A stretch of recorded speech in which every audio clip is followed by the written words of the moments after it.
connect. There's only one member left from Citadel. They don't know it. It is here. BK Gaming. Nice! And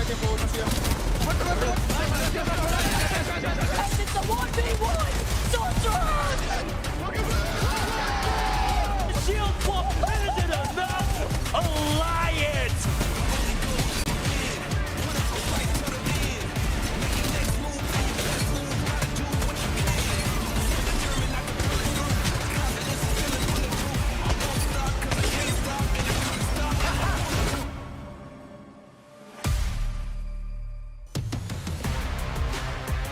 Welcome back, our friends and family of the ALGS, to yet another match day where we get to determine who is the best of the best in Apex Legends. It's been a minute, 2 weeks since we've had our last match day, and that means that we are now here to discover who has kept up the momentum, who's lost it, and if some of these roster swaps, and maybe more importantly, patch note changes have impacted what is the race for first place in EMEA. All of that to be discovered here and more in today's Saturday action before we hit North America later on this afternoon. So sit back, relax, grab your coffee, grab your water, even grab a bagel, whatever you want to eat. We're here. I'm excited. Let's go. And I'm not alone, by the way. I'm your host, Rain Day, but I've got two of the best commentators in the ALGS to join me for this day's action. Of course, Vicky, Kitty, and Jamerson here on the mic. Vicky, how you doing this Saturday? I'm doing fantastic, Rain Day. We got some changes going into today, and I cannot wait to talk about the action between you and Jamerson because it's going to be a lot to unfold. Yeah, Jamerson, obviously, we're on the desk a lot. We were finding ways to discuss the minutia of what's occurred between these players and really bring that to the forefront for our audience. But there's not a lot of minutia now. There's some major changes that have happened over these past 2 weeks. Players are going to have to get to learning fast. Yeah, it's been an incredible split. I mean, there's been so many changes like you had mentioned. We had a patch in the last 2 weeks since then. And so a lot of these teams are still adjusting and really trying to figure out this meta. I think we have a handhold on it, but there's still so much to come. Well, with that, we like to introduce the show topic for the day. And we work on this throughout the week to kind of set the tone for what this broadcast might look like for you at home. Today's show is called Embracing the Change. We want to find ways to see which team is navigating these changes from a roster perspective, from a character perspective, a map perspective, starting on Stormpoint again. We haven't done that since match day 1, and how they can get through it and what does that mean for the rest of the season and for teams who are going to be playing before. What can that reveal about what this meta is going to bring to our ALGS? So all of that to say, a lot to talk about, and we'll be keeping an eye on that. But if we look forward, we kind of have to also look back to set the stage of what occurred before this patch got hit, guys. And of course, that would be match day 5. Now this one, if you notice a lot of PKs, well, trust me, your eyes aren't wrong. It's not a replay. This is just the meta at this point. PKs are going to be seen in every single one of these final circles, just like last week, where Alliance and FaZe, Cinetic, popped off in an early game 1. Cinetic with the slide, the maneuver, and the clutch. It's got to feel good for FaZe Clan. Tons of potential there. Can Nags and Cinetic find their rhythm together? I'm really excited to see how they improve. Indoors, speaking of a team that's improved, they did great on this match day, but they wouldn't be up to the task to deal with henchmen from above with a caustic ultimate in hand, no less, and a PK aimed straight onto Phoenix. Crawl, duck, dash, dive, dodge, and duck. You can't get away from that PK with henchmen on top of it. And yet again, GoNext, the team has been so good, probably the second best in EMEA, maybe getting close to a top contender in the world behind Alliance, finding themselves against Alliance as the circle gets smaller and smaller. Alliance played a waiting game, but unfortunately, that's not the game that pays dividends. GoNext leave one up top, send 2 down below, and that takes them the win in match number 3, Vicky. Yeah, you talk about Alliance. Alliance also always try to find themselves here up in a better position on World's Edge. And you also mentioned the PKs. Well, they do not stop here. You may be hearing it in your nightmares because it's not just in your ranked games are you finding this weapon at the helm of the meta, with Alliance being able to take up on high on the north side of Epicenter. It was just a matter of time before they were also able to clutch out game number 4. And that was a 12 KP, by the way. And then going up to game number 5, it was a different look. It was FUL here playing the ramp Rampart, Newcastle, and Pathfinder composition.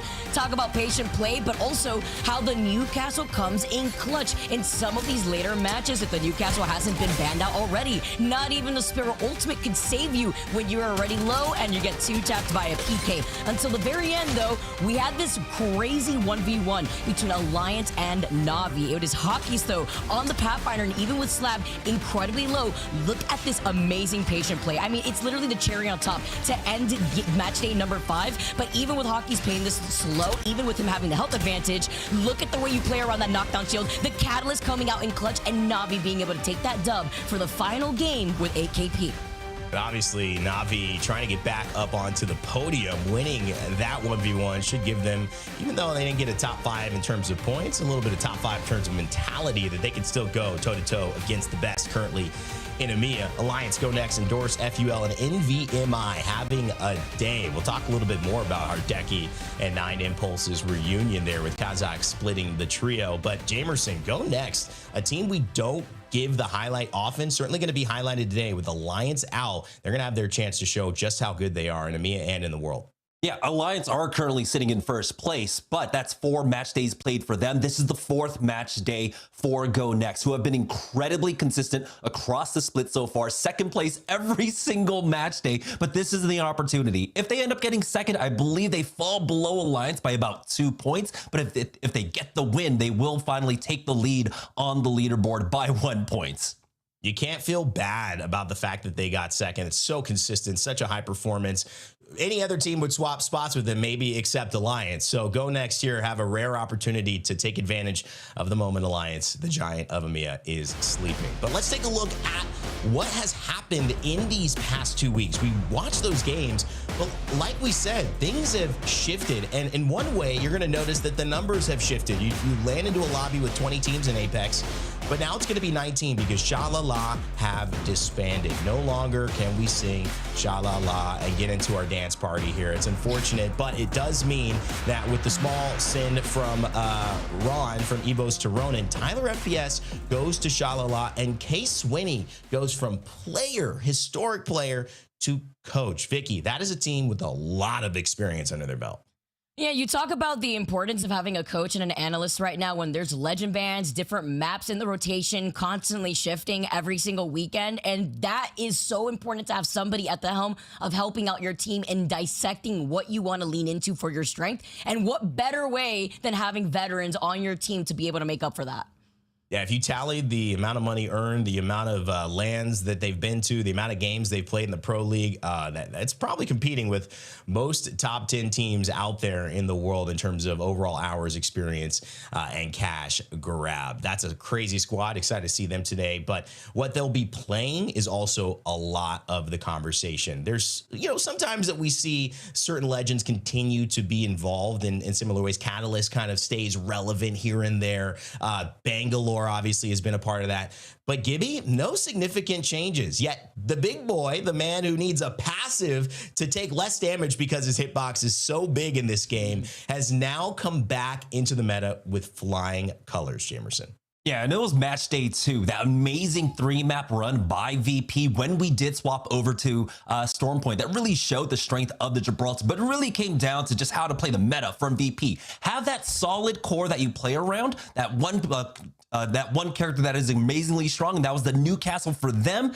And then, of course, as the one and dones get banned out, have a very strong composition to run in the second half of the day. So when we do go on to Stormpoint in match day number 4, we do see a lot of these teams take that lesson from them. So we had 9 teams running a variant of the Newcastle and the Rampart, but the 3 teams, Alliance, Endorse, along with Roadhouse, ended up running that Gibraltar. And that's no surprise because those 3 teams did, of course, draft for a Trident, and you get to see it immediately for Roadhouse. And I think this is one of the big turnarounds for Roadhouse, them picking up this composition for themselves, or at least playing around the Newcastle, but the Gibraltar for them on Stormpoint was huge.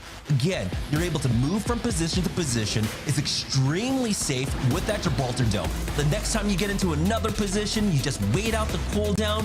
If you get into trouble, you have the fail-safes of the Newcastle wall along with the Rampart walls to keep you safe. And again, it's just about biding time. For Roadhouse here, they try to go deep into the zone. Of course, they had to rotate early into Barometer coming out from Mill. So they didn't have the time to really try and get the blues. So they had to take this mid game in a very safe way. You can see as they work their way on in, it's just again about leapfrogging your position, setting up, waiting for your cooldowns. And I think that is what a lot of this split is, waiting for your cooldowns. Ultimately, for Roadhouse, Alliance, and Endorse, I believe Endorse ended up going down 5th place here because they were sandwiched in between Alliance and Roadhouse. But you can see, again, it's about taking your time, get into position, use that Trident as unbreakable terrain, and then the final 3v3, Roadhouse versus Alliance, to round things out. Roadhouse just clean this up beautifully. And again, this is, I think, a composition that works out so well for Roadhouse because the last time we saw them with the Newcastle back in Germany was such a great thing. When we head into map number 5, though, this is where things get a little bit iffy, right? Now that the Newcastle is banned, we do see teams still running the Ramparts, still running the Gibraltar. Alliance, notably, make the swap off onto the Pathfinder, and we see how crucial it is for them going into map number 5. They have that rotate down to Barometer once again, coming all the way from the north side of the map, but because they have this Pathfinder, this time on Hawkins, even though traditionally it's been either effective or unlucky to pick that one up, Alliance slow play things like they love to on the edge. They're not going to find the fights that they usually like to, but they're able to hit the map scans, they're able to hit the survey beacons, they're able to hit the reset bins, and of course get themselves up into full loot in time for the fights at the end of the game. Alliance, we know what they do when they're able to slow play their way into the late game. Again, that bubble transition into the center of Barometer just helps out Alliance immensely. And they were able to do this, I think, with Endorse playing, Roadhouse playing a natural counter on the other side. They didn't opt for the Pathfinder, Roadhouse ended up opting for the Mad Maggie, but they went down early on. Alliance, though, know how to clean things out. They just need to make it to the late game, and they convert so often. And so, taking a look at both teams for Roadhouse, just before this half, they had I believe, a win with a 17 or 19 kill point game outside of match number 5 for them, which was kind of unfortunate with what happened in that match. They still performed extremely well, but Alliance on the other side, you can see the strength of that Gibraltar with the Trident rotate, a second, a first, and a 6th for them. And we don't have the screen for it, but for Endorse, remember, that was the other team we highlighted on the swap over to Stormpoint. Endorse ended up with a 5th, a 6th, and a 2nd place on Stormpoint, and that Gibraltar came in huge for them to be able to get those consistent placement points. You know, what's great about that is you could kind of sum it up in the fact that Gibby is giving these teams a unique power that they haven't had in a while, especially with the fact, Jamerson, that when you consider Gibby hasn't had any changes, it's really kind of this comedy of errors that's allowed him to be so successful, with the PK being such a good weapon and shields and more shields being good. I mean, Vicky, you gave the highlight of Hockey's trying to zip line onto Slab. He does the PK shot. He hits 3 shields. That's what happens when you have 3 shield characters. It's hard to hit your shots, but it also works really well to have protection while you have a PK, which Slab used against Hockey's. And, you know, whether we see Gibby doesn't mean it's going to be the end, because with this new patch, we've seen Mad Maggie get a huge buff. We've seen Seer get a major buff, Vicky. All of those things potentially changes to look out for as we head into games today. Yeah, and then you talk about Gibby and you talk about the PK. Let's also not forget that Gibby's got that perk that allows him to really get more done with that shotgun. So it goes hand in hand, but then you also look at what has changed. And although Gibby hasn't been within that realm of conversation, yeah, we have changes to Mad Maggie and we have changes to Seer. And I think that also begs the question, which of these teams will lean into those changes depending on what maps we'll be starting off with here, and which of these teams find those strengths with either a Seer or a Sparrow. Yeah, it's such an interesting thing. We could talk a lot about this. I'll bring that up maybe later on if we have some time, on how changes get made, how changes get decided by pro players, how they stick with something, or how they experiment. But overall, I want to take a look at what the experiment has led to thus far in this league, right? Every team deciding how they're going to play it. Well, this is how it's landed. Alliance up on top again. You just got to give it to them. I call them the Giants in EMEA. There needs to be a David that is going to slay them if they are ever to fall. And it looks like GoNext is the one with the sling. They finally have a match day here without Alliance involved. So can they take advantage and grab the 25 points that they are looking for? And speaking of that, let's narrow in now to the lobby they'll be facing. All the way from Citadel Gaming down to Take Flyte, teams that have done well, but maybe are looking for their breakout moment, teams that need to keep improving if they want to have a chance at not only Split 2, but regional finals, which can guarantee you a spot at our championships. But most importantly for me, when I look at this, Vicky, it's NVMI. Hardeki and 9 Impulse's reunion after the Fire Beavers dismantling, coming into it with Kazakh. They have fit together so well, like puzzle pieces that have been looking for each other for a long time. Literally, like, it's just the fact that they really showed up, though, more than anything during match day 3, because here they came through, and not only with consistent placement, but their call on zone positioning and when to take fights, I think needs to be studied extensively. Like, this clip doesn't even do justice what they were able to do behind them to make sure that their backs were cleared, and basically they made this playing field and put it into their advantage because they knew the teams right below them were forced to collapse on one another, and it was just like Thanksgiving came early for them because all they had to do was walk in and clean up the remnants of a third-party opportunity for them that was inevitable, as the teams below them knew that they were unable to try to take that dub with NVMI being in a way better position. Similarly, we had that going down on E District over by Lotus, where they were able to not only play patiently in a zone like that where there's a lot of coexisting, but they were also able to wait out a lot of the teams that were funneled outside of those buildings to then take the dub. 2 dubs for the day for NVMI, and that is with double-digit KP. 10 KP apiece, a very explosive 80 total point series day for them to also carry over to what they're going to be looking like for the future match days here. For me, match 2 and match 6, yes, the wins, but the kills alongside the wins, you know, those are big games. And I think that is a great sign for a team that has a chance to make it here, especially now with Alliance out of the lobby. Well, if you guys want to check out any of these teams we've mentioned to highlight before the game gets started or during these games at any point, remember, we've got Face It Watch on deck. It's your friend in multi-view. Whether you want to see NVMI and Hardeki get some of those clutch plays, maybe another 10+ kill win, or maybe you want to focus on who we were talking about a little bit earlier, GoNext, and see if they've got what it takes to go to the top spot in Europe and eclipse Alliance. All of that can be controlled here. Open up multiple tabs, throw the map tab up as well to see every rotate, every team comm, and every fight. Watch the ALGS your way at faceit.com/watch. Of course, if you want to stay involved with us as well, make sure to follow us on socials at Play Apex Esports on our X, our YouTube, our Twitter, and newly our TikTok and our Instagram, which are both new. And of course, on Twitch here at twitch.tv/playapex.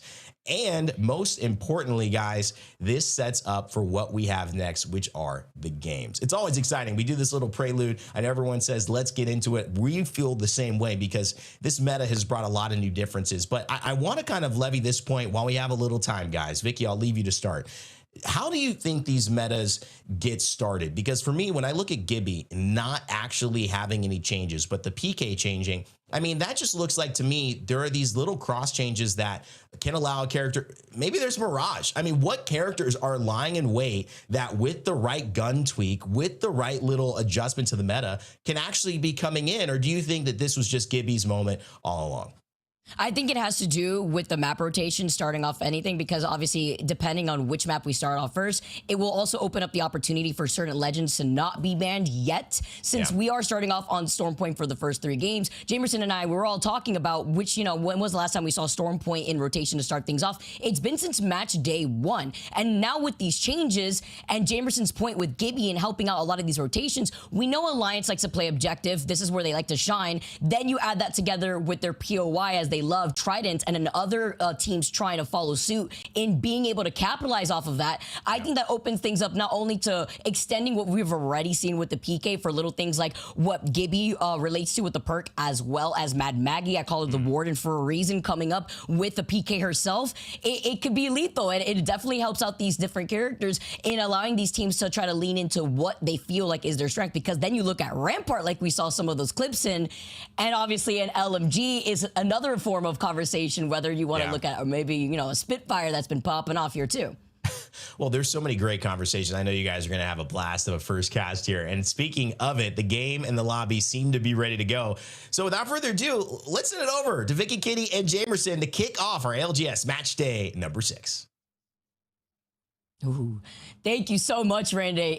That is thundering, by the way, right now, Jamerson. And it was like right on cue, as Randy said, let us kick off the day. I mean, I can't frame it any better than that. That's a good sign as we go on to Storm Point, living up to its name, it seems, as we look at the POI draft for today, Jamerson, for groups B versus C. Yeah, like you said, a storm's a brewing here on Storm Point. One thing I do want to note, I mean, I did, of course, highlight Roadhouse, picking up that Gibraltar composition for themselves. But like you had mentioned, this is the first 3. This is typically where we'll see the Caustic and the Watson and the Alter band. But for Roadhouse themselves, they don't even have a Trident actually coming out from checkpoint there. So we might see something different out of them. I haven't been able to watch scrims. I don't know how the teams have been playing this one. So this is going to be an interesting thing for them, but we do have teams like Navi, ONIC, Pot, all on the outer edges there, all that do have Trident spawns. So I do want to keep an eye on what the compositions are going to be. Interestingly enough, one thing I do want to note, GoNext are going to be picking up the Gibraltar and the Newcastle for themselves along with that Caustic. And so they're opting away from their old style that we have been seeing, which has been a crypto core for that composition. They have been using the crypto, I think, since like day 1. And so they even see the strength of that Gibraltar coming into Storm Point. But other teams that have picked it up, the Dogs, of course, they have a Trident spawn for themselves up north. And I think ONIC coming up from the mill will be utilizing that as well. You know what's so interesting too, as we were talking about all these different legend compositions and starting off on Storm Point 2, the changes that we have seen and how this has affected Caustic of all legends. The problem, as I've always called him from the beginning, he has an 18 pick rate. So 95% of this lobby is running Caustic right now. So he will be the first legend out of this 6-match series for now, as we take a look at where that zone's going to be pulling. And it's going to be a Stormcatcher zone. So Nam are actually going to be able to feast off of that, as they do have a ring console and even an Evil Harvester to their south. And once again, I do also want to remind you guys at home watching, if you're wondering why we're missing a slot, Shalalala did disband. So this is going to be a 19-team lobby. Yeah, so like you had mentioned, that Stormcatcher pull, this is actually going to be pretty nice for teams like On Dogs, ONIC, along with GoNext, right? We know that there isn't sometimes enough playable ground, but you can make it yourself. You can utilize a lot of these mountain ranges around Stormcatcher for yourself. You kind of pin yourself in with that Trident, indestructible cover, throw down the Newcastle walls, and then keep yourself relatively safe. For the teams with the Gibraltar, they're going to be able to kind of rotate through the mobile shield and the dome of protection from that Gibraltar, covering each other's cooldown duration if you end up getting into a very troublesome spots. And then of course the Newcastle wall will help out a ton. So for ONIC, they are starting to make their move on in, and this is where they have the extra layers of support for themselves with that Rampart wall. But it looks like we might have some early rotates now here into Stormcatcher.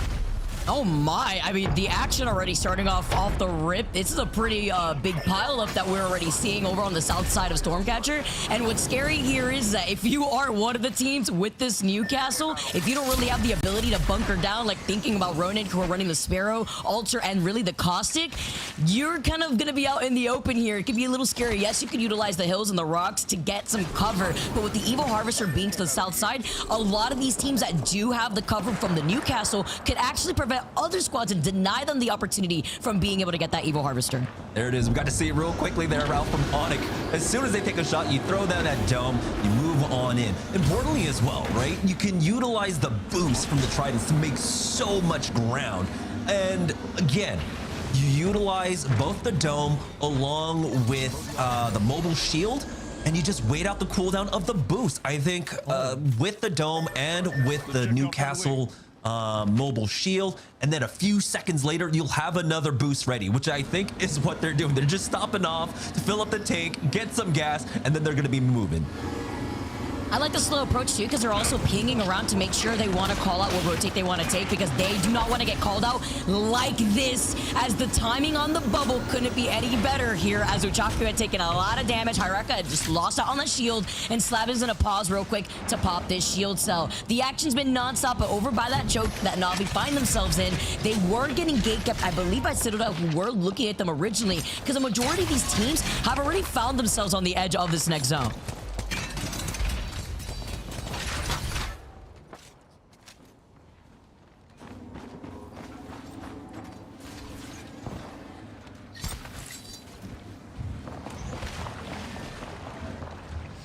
Now with Pot now moving up here, full blue Evo shields, one of the teams with the Altar, which I have to know, Altar being the second most picked legend, it doesn't matter whether you're on World's Edge, whether you're on E District, even on a map like Storm Point, just how important having a Void Nexus is. Two that could be active at the same time, that could basically cover two POIs. You can hear it in my voice. Just the way that Altar has been played and Unchanged has just been on another level and helping out a lot of these teams here. As I can hear you now, Jamerson. At least personally I can, as Citadel Gaming now are going to be able to be up on the high ground with the Spitfire, though. Zuni and the rest of Citadel looking like they were up here very early on. There's usually that survey beacon that's right ahead of them too, so they get to know which of these teams were able to rotate through Launchpad. And that's not the only thing that was there over on the building side by that survey beacon. There's also a ring console there. So a lot of these teams that have to forcibly rotate from the south side of Ring 1 are going to be able to try to either go through Launchpad to get that information to play objective, as I think the only Evo Harvester in that south side is either going through Pylon or committing to rotate over to the no-name buildings outside of Launchpad. We see a lot more poke pressure now coming down from Citadel Gaming with the G7 and the Peacekeeper weapon loadout, but I like the way that Citadel are playing this. They're going to be able to try to gatekeep these other teams. I'm wondering, though, if they were able to get that circle information, as I'm not really seeing it on their mini-map as they make their next move, but at least with the Evo Harvester up ahead and being able to get some poke pressure in, they could be able to try to take a lot more of an aggressive fight, Jamerson. Yeah, but I think, you know, for a lot of these teams, they're just poking and prodding again. With how the weapons work now, you are waiting for a lot of these bin resets as well. Make sure you are fully on top. Got the amps that you're working for. So things have slowed down. Again, you can't get as aggressive right now unless you find a very isolated fight out on the ridge. We know with so many G7 scouts in the lobby right now that you can instantly just get taken out by a 3-2-1 from other squads. So you do have to be careful here on the edges. With the way that Cats now are moving up, Na'Vi on the other side of that fence, they have to be careful. They were looking at a team that had one of the altars, actually. They see the Void Nexus pathing, and they're yeeting out these nades before they move up. But they have to be careful with the way they take this fight, because there's other teams within the vicinity that are looking to 3P, maybe even 4P this. It's not just Na'Vi and cybercats on the other side. Also got Empire Gaming and Citadel Gaming, who have not moved from the edge of zone, looking to try to get involved. Yeah, this is very awkward. You don't typically see this kind of 14 pileup, but I think all the teams have the same idea, right? Get that information for yourself. Na'Vi, hit that scan, and they're instantly out of there. They're going to move up to the north. For Citadel Gaming, I think they were looking for an opportunity to try and get in there, hit that scan. But for right now, things have slowed down. Cybercats have backed away. Citadel Gaming are going to try and keep the south side of the zone pretty clear for themselves. But again, don't see how many other options they have to move on up. You can see on the north side of the map right now, NVMI are moving into position. They've got Nameless in their way over at Lightning Rod. Roadhouse playing inside of Command Center.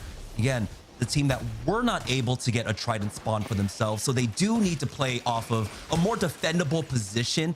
And so without that Gibraltar, they are huddling right inside of Command Center. They got SLR on the other side, but currently about half the lobby inside of the next zone. No surprises here. Vicky 8 is going straight into Storm Catcher. I'm just impressed to see that it's only been like 1 KP in favor for Citadel with how crazy these pile-ups have been. Showcases the patient and respectable play that we're seeing, but with the Newcastle taking a lot of pressure, Empire is forced to drop down and coexist for right now on the low ground. Ultra allowing for that quick reposition if you need, because there's other teams, once again, that have not left the edge of this zone. As Citadel are now looking at cybercats from across. Cybercats trying to play this extremely patiently, but without trying to overcommit. They also want to be able to have the option to back away as the Havoc rings to their ears and having to look behind them. They don't want to give up too much space, and they eventually have to start moving in with round 2 closing in. Yeah, that was SJP2 moving into position. Again, it is so hard to find that third party timing here. You do have to just find a decent spot to try and pick off players from a distance with that G7 scout. Currently though, NVMI making that move. Got Roadhouse to actually push out a command center right now. NVMI do have an isolated fight, but it's going to be Hardeki the first to fall here. That's being able to get that first knock, as NVMI also have taken a good amount of that pressure. Hardeki, him being down only leaves up to 9 impulse. He's got the R9 sometimes. He gets a hip fire shot. He gets a crack, leaving that one player one, but it's not going to be enough because you also have to look to your left. Aku fully healed, and with the 30-30, they take them out. NVMI, a team that we highlighted earlier on in the show, the first team to go out for game number 1. One thing to note, though, for NVMI is that this is probably when their composition is weak. They play off of that Sparrow, having so many caustics. Hold on just a moment as Na'Vi get themselves in the middle of a fight. Uchako going to get that res onto Slab, and now they're back into the thick of things. Hayarka throws down that dome, and it's going to be an easy cleanup. Na'Vi pick up the +3. That's going to be SLR falling. We are now down to 17 squads. But as I was saying, Vicky, this is the hardest point of the game for any team that's trying to run that Sparrow core, right? Now that the caustic gas does cut down on that mobility, a lot of times your fracker is going to be on that Sparrow. Now that he doesn't have the double jumps when he's in the middle of the gas, it makes it very incredibly hard to fight. So you do have to be careful here. But I think moving forward, NVMI will have things a little bit easier once the Stinky Boy is gone. Yeah, it's like getting slapped in the face with a slow wall, except it's just a passing cloud here that you just gotta deal with and hopefully walk away without any pink eye. But with the PK, it's anything but peaceful here as Empire Gaming still playing off this low ground. This highlights how important playing patiently is, but for how long you stay down here is even more detrimental, because now even more teams are showing up as SJP2, who were waiting out on this fight before behind Empire, have now counter-rotated on the outskirts to try to wrap up and sandwich them from behind. Luckily, they do have the ulti for now, but not too sure where that Void Next is going to take them, as SJP2 are forced to go back inside the house. That's just a miscalculation by Empire. They were thinking maybe SJP2 can't get it here to third party with the ring closed, but again, this is just round number 3. The ring doesn't tick for that much, so if SJP2 want to peek over from the ring, it's safe. They also had a rotation in from the other side, so now SJP2 are looking to really capitalize off of this. We'll see if they get a little bit more Dense. Not able to get there in time. Grenade will go down, and now things are looking a little bit more difficult for SJP2. That's their Newcastle gone. That's what you're supposed to utilize for the resets in this fight, and they don't have that. Dense instantly going to call it, try and get his team back with that Void Nexus. That's how important it is to be able to have that Void Nexus available. If you're able to at least get into a better rotated position, so that way you can try to take smarter fights. And cybercats got out of the fray for now, even with the G7 shots hitting them from behind. Ranches is able to get into position because also they're one of the teams rocking that Bangalore that Rainy had mentioned earlier today. But Henchman, it's down to him, and even with the hip fire shots, it's not going to be enough. GoNext get eliminated. Wow. Again, GoNext, unfortunately, they don't have that full composition for this one because they can't completely utilize it coming out from checkpoints. But now cybercats getting pressed. They've got that Nox gas grenade going on top of them, and Ranches gets some damage off, allows Alonzi to answer back. But Kyler finds one. It's down to the 1v1. Never mind. SJP2 end up getting cleared out here, and cybercats survive. They still have Empire rotating around on the edges, zone closing in. I don't know if they're going to be able to fully recover here. Citadel Gaming in the middle of a fight as cybercats will end up going down, but here's a slide in from Zuni, Vicky. Look at Zuni's weapon loadout too. A gold PK, Kraber shot in hand, and another team they have cleared out. Look at the amount of caustic gas traps that are set up here in this corner, uncontested, while they still prevent other teams from being able to secure any evil harvesters if they do not already find themselves in purple. And they have plenty of shots left on that as well. Empire creeping on up. See Citadel Gaming half spot in the mouth, the pings out, and Zuni's gonna instantly get into position for this one.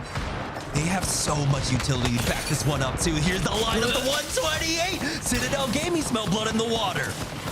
Good thing it's a big character like Cossack, big boy out here with that tough guy as Zuni still looking for another shot on the front to Kraber, but then you have to consider, all right, Zuni, are you him? Are you him? Can you get into a better position? You have to consider the Newcastle walls, the layout right now, and the opportunity for other teams to walk in while Citadel Gaming are now down to only one with Remix not clutching out. Instead now, it's going to be Empire who have climbed up to the high ground, and now the third party from Legion Gaming. Christmas could not have come any sooner for Legion if they clutch this out. It's still scary for them. You can see they are trying to play this one at least a little bit slowly. Empire knocks gas grenade. Something will just go ahead and back away, and unfortunately Empire fall. That brings us now down to 9 squads remaining. Legion Gaming doing a great job of cleaning out this southwest side of the map, but they still have a lot to cover here. You can see Nam covering that south side of Stormcatcher, Navi coming in from the west. So Legion Gaming, how do they navigate this one? They don't have full information,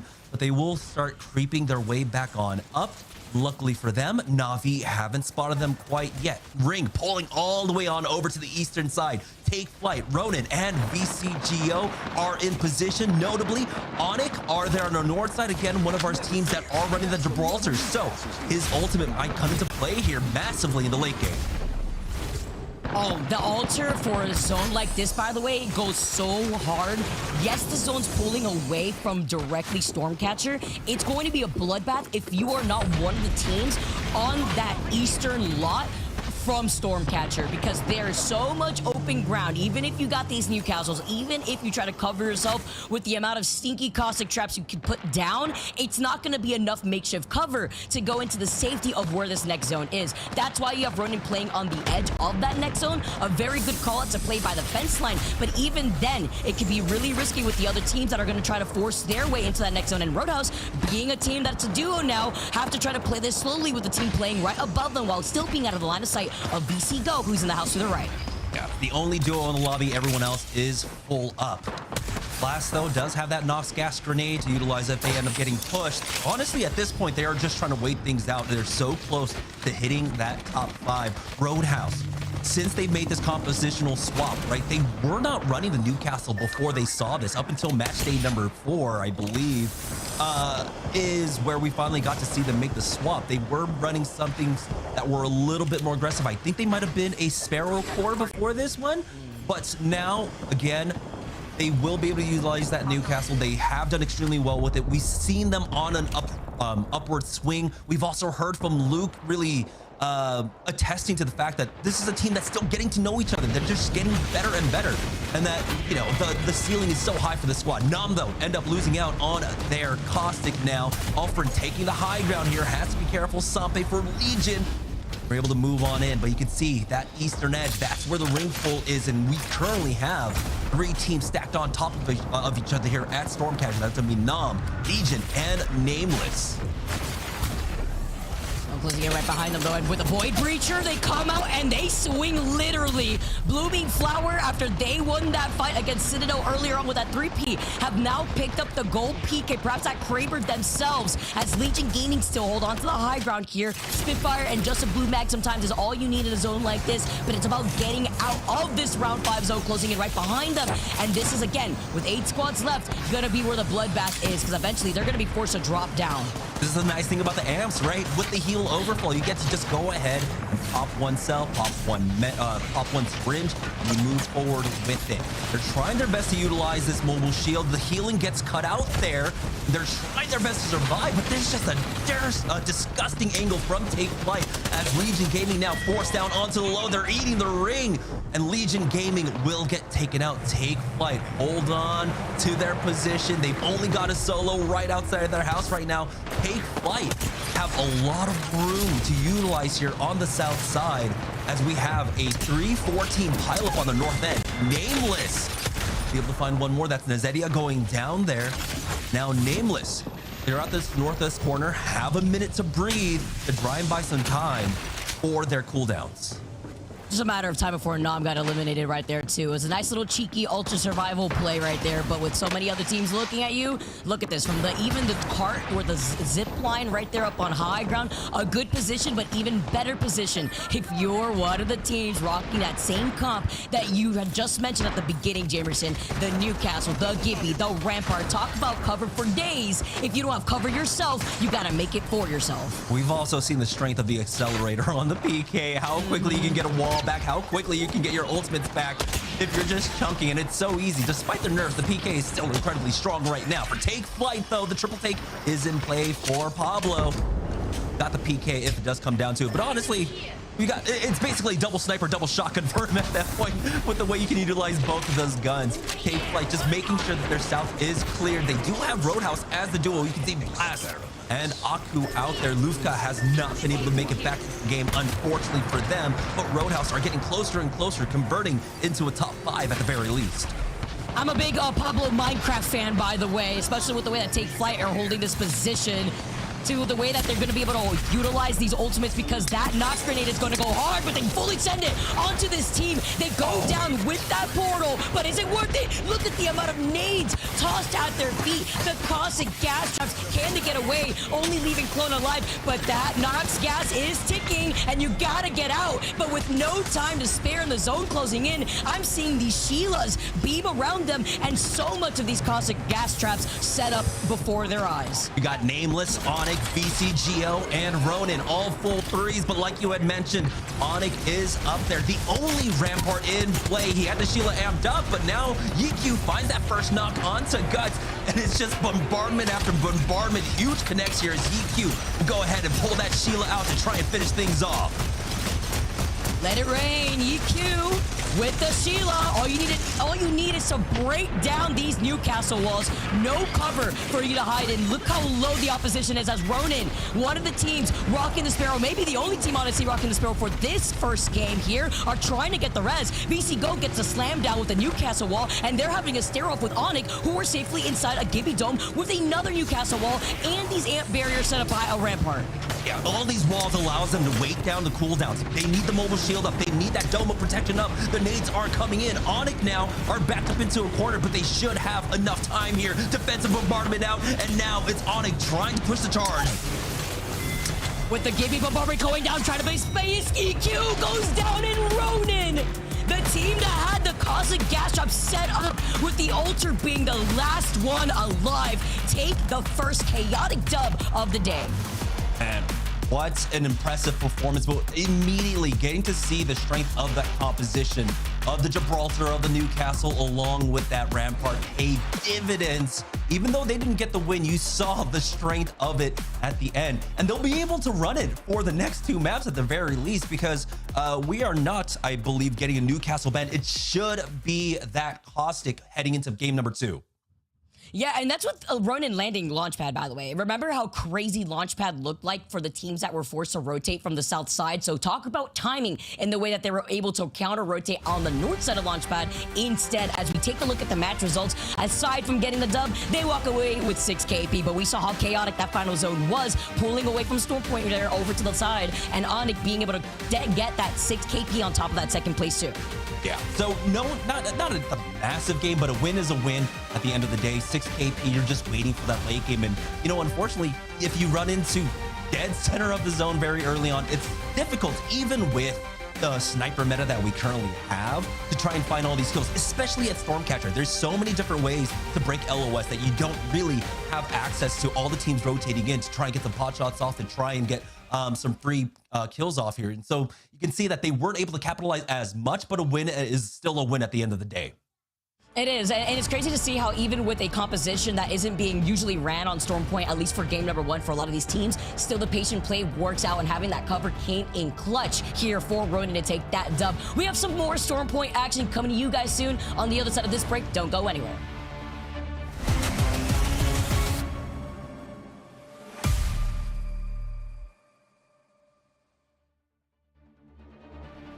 Reinforced position now that ALGS has thanks to their legend composition. position, but as I say that, they get an entry knock. Yes, Gapwang with the RE45. We talked about this gun before. It's obviously a lot about a comfort pick, but the shots are coming in clutch. And 5 Fears are going to take game number 1, you think, here. And they do. Swap after shield swap, and he is not needing to heal up just yet, but he's got to be careful as teams are around him. Shield swap number 17 trying to come through. He's going to heal up. Oh my goodness, 5 Fears get into a fight. They don't know the solo. It's Gordon, he's 30, and GG can't win it out. 5 Fears. Now to a solo at the moment. Gen G 5 will step in, but Angel will go down. So Gen G now. They do it. Rocking a solo with Dreamfire also at the moment. Looking to try and maybe punch out just the placement points. And Gen G, they have got a great chance to win this game in a 2v1. They clean things up. As well go down. It's down to a 3v3. Core Gaming, their final opponent. And it is 3v3 situation. 5 Fears looking good. Core Gaming as well, just quietly 11 kills so far. But they're going up against a team that has made so much noise in the first 4 games. And they will get their 3rd win here. A hand though of Jesco, so that is a huge clutch as well here for Soul as we come down to our final stages. And I don't think Small W have a gimme on hand, so this gimme ult may go nuclear right now. Yeah, absolutely. Gonna see the boys go down to the ring as well. It's so low. Timmy Time can't do it, and so are the champions. That is all that is left for Peter. He's the only play available. He's got the Kraber in hand. Got those wide. Decoy now holding the high ground. Gonna try and pressure their opponents. They know that they have the advantage here. As Peter with the Q on the Wraith is trying to play around the Catalyst wall. Has the positioning 1v3, can't do it. And Decoy will clean up.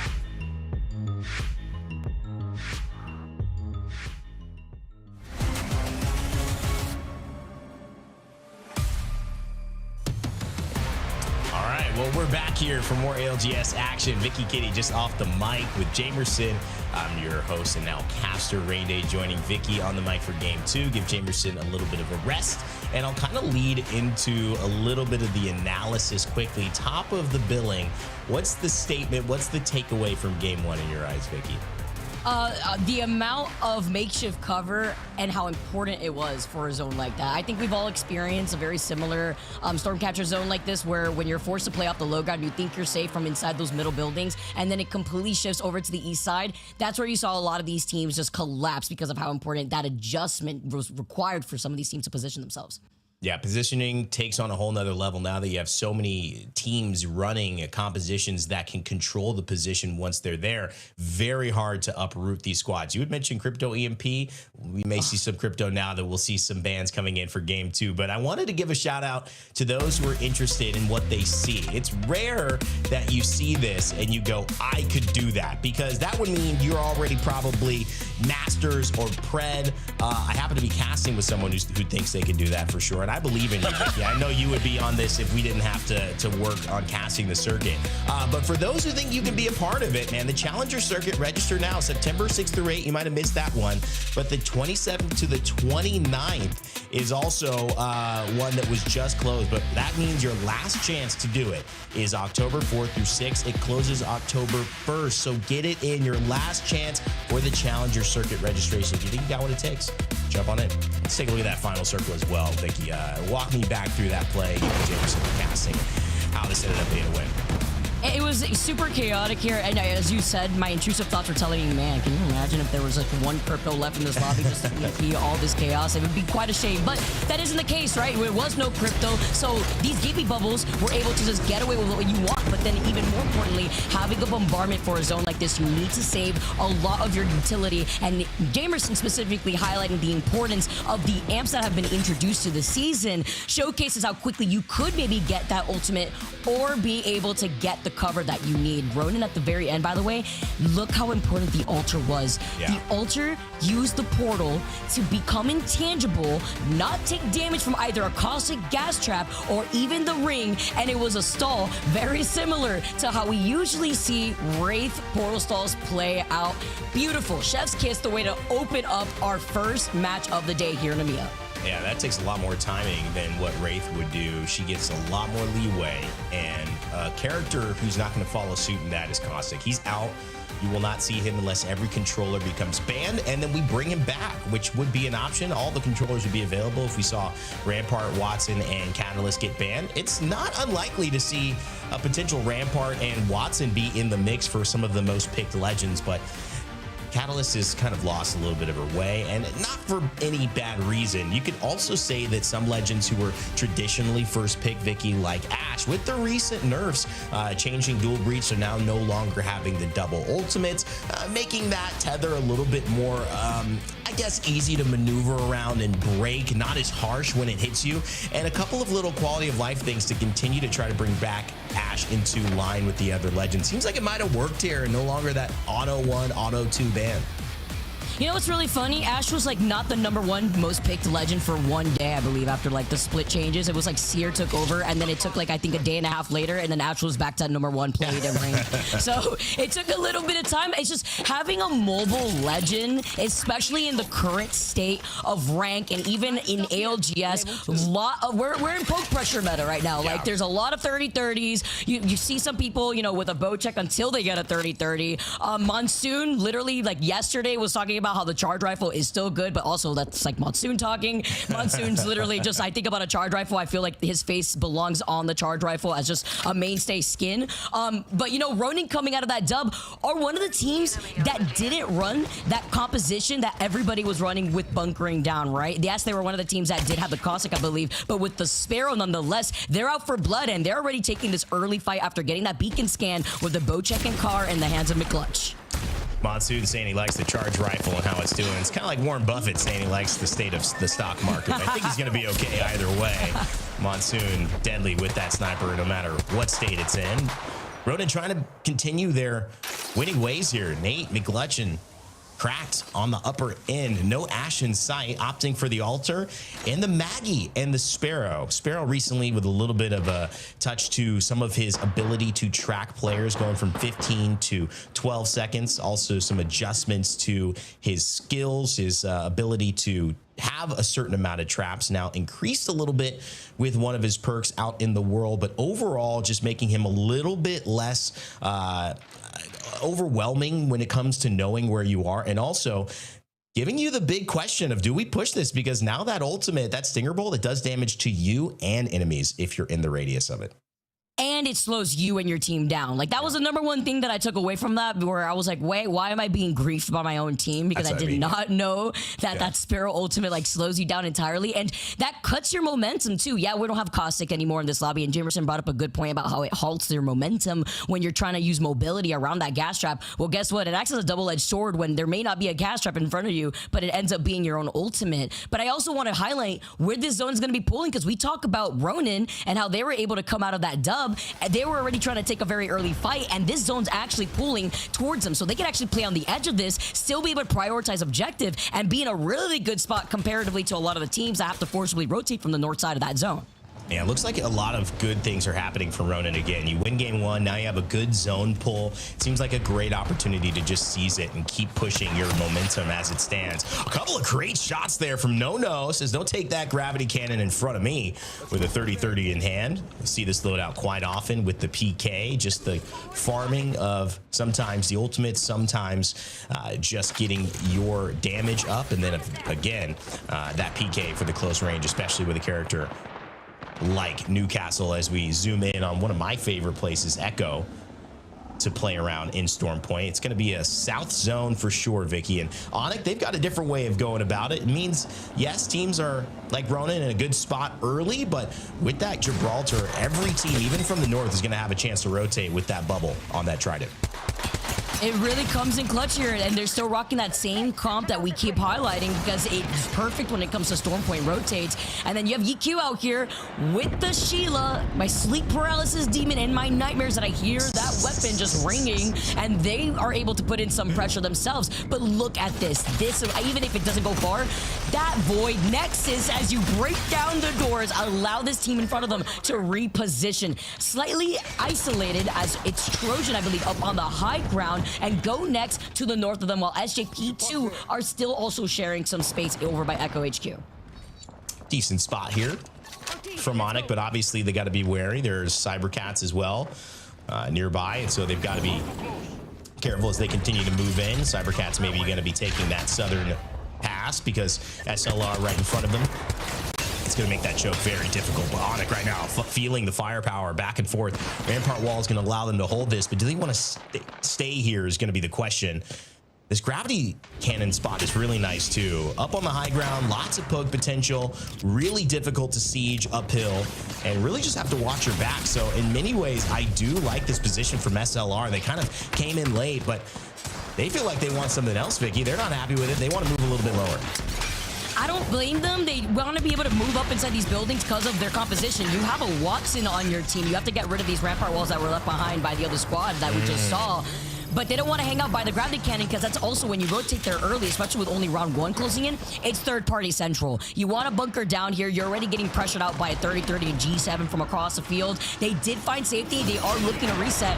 And we talked about Pablo Minecraft, one of my favorite names I probably have seen in a long time out here, as Ronin now closing the gap. They see a Newcastle slam down, and they're one of the teams without a Newcastle, so they have to be safe here because with that Newcastle accelerated wall there too, the energized wall, it could prove itself as lethal if CJ Cracked wants to try to use that Sparrow ultimate to clear space, which he did use a little bit earlier.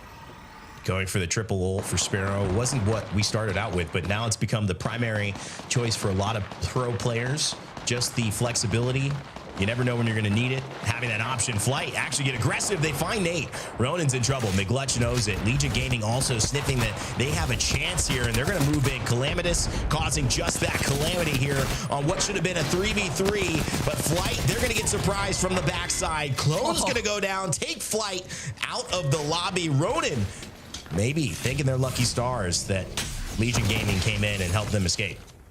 I just want to give a little shout out to one of my favorite weapons, man. I love the car, especially like everyone's always like, oh, car R9. They're both very, very good guns. But what's really clutch is when you have these weapon arsenals now, the fact that the car levels up with both the light arsenal and the heavy arsenal, you just get the double whammy if you ever wanted to. If you need any of those extra attachments, sure, it packs less of a punch as the R9, but it's got more bullets in the mag. And it just really helps out, especially if like you see these Newcastles, they haven't picked up a better knockdown shield. Just fully send it at that case. You have the advantage, and we keep seeing these G7s as kinda gets the next knock. Roadhouse, Lefka going down.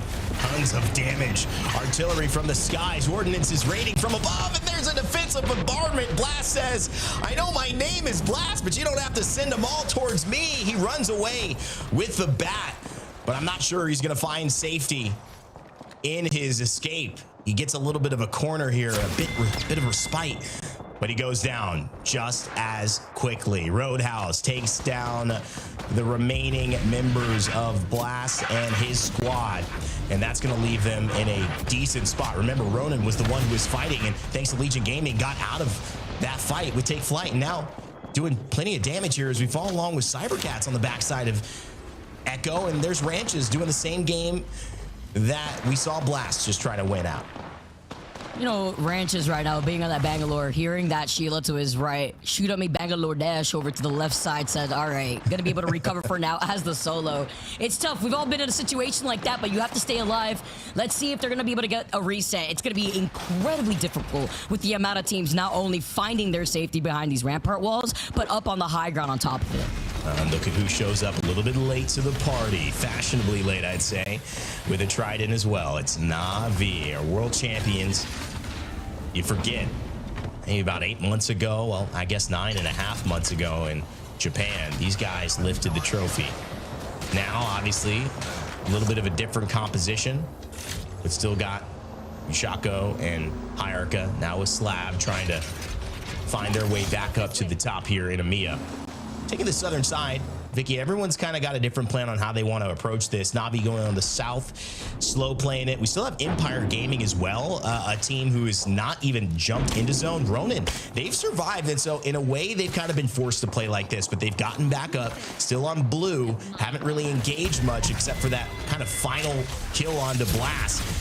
And now we jump into NVMI with 9 Impulse and Hardeki, looking like they're in a pretty good spot, although in the middle of a big firefight here on bridge trying to hold.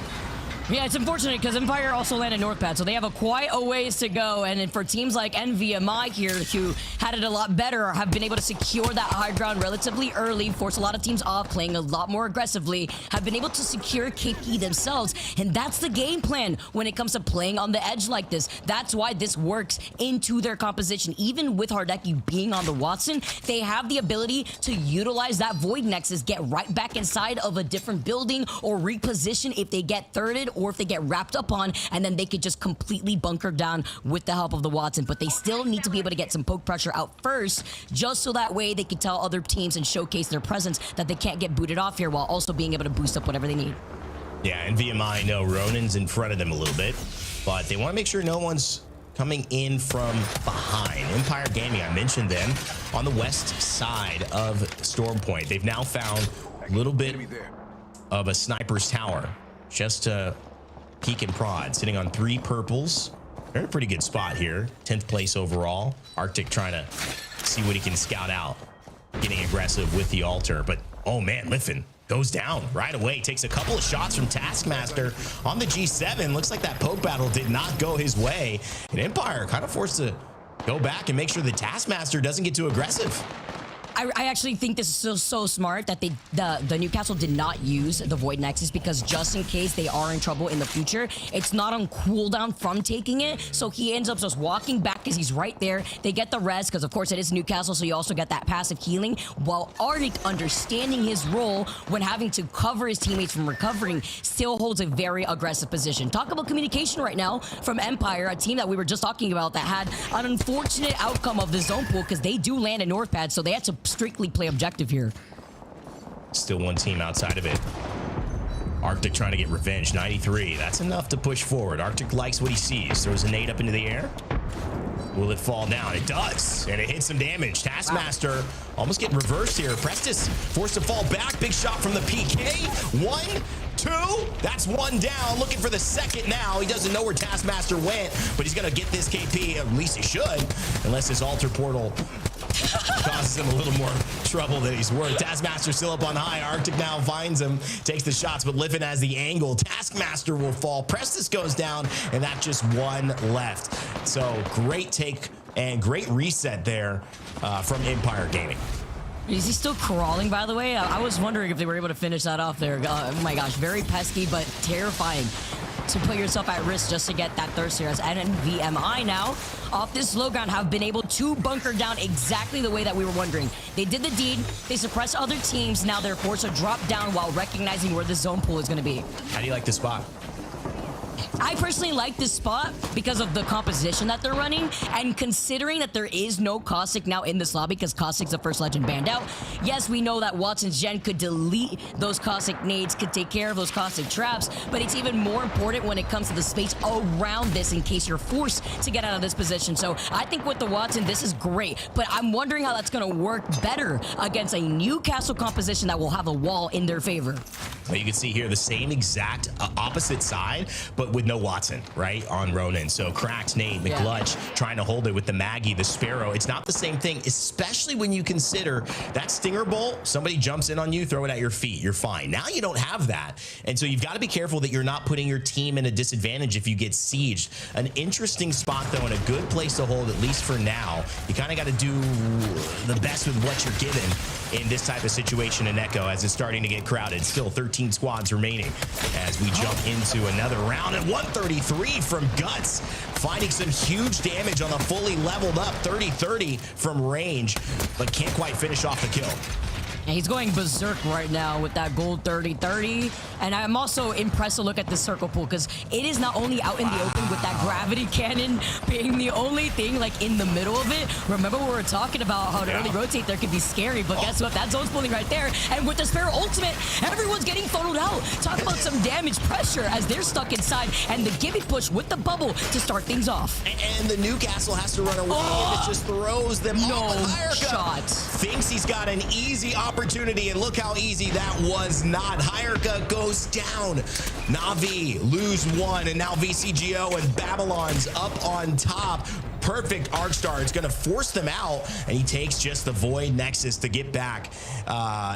You know, obviously, when you look at the way that Wraith can position and go into her portal, it does help to be able to aggressively get in and get out. But my goodness, over on the other side, Nameless, don't let the action stop.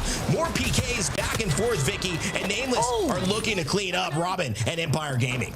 Sheesh. I mean, I'm honestly still reeling from the fact that imagine being the only Mad Maggie in the lobby, and then you are the Gibby on the other side that just so happened to throw their dome down to be met with a wrecking ball. Like, just talk about playing chess for real right in front of your face and being the unlucky draw there. But that's what the matchup's all about, and we don't really get to see Mad Maggie, the Warden herself, really come out as ONIC. One of the teams that are trying to still restabilize after the Gibby dome of protection had been broken. EQ now trying to heal up. The Thunder's getting worse in the background, and it's only going crazier as round 4 closes in right behind them. Trying to line of sight the Sparrow ultimate. It's going to take a lift up to the top and use that just to get onto height, but they realize McLutch is there, and Ronan is still holding down that area. Not sure if they've recovered back to a 3. ONIC, not sure either, so they're going to go back down to the low ground. They see the damage, and they feel it from Na'Vi. We're patiently just holding that corner, and it's just nowhere to go for ONIC. They tried one side, they saw Ronan. They went the other side, they got taken down by Na'Vi, and it's just Yeku holding in place, saying this has got to be better than either of those options.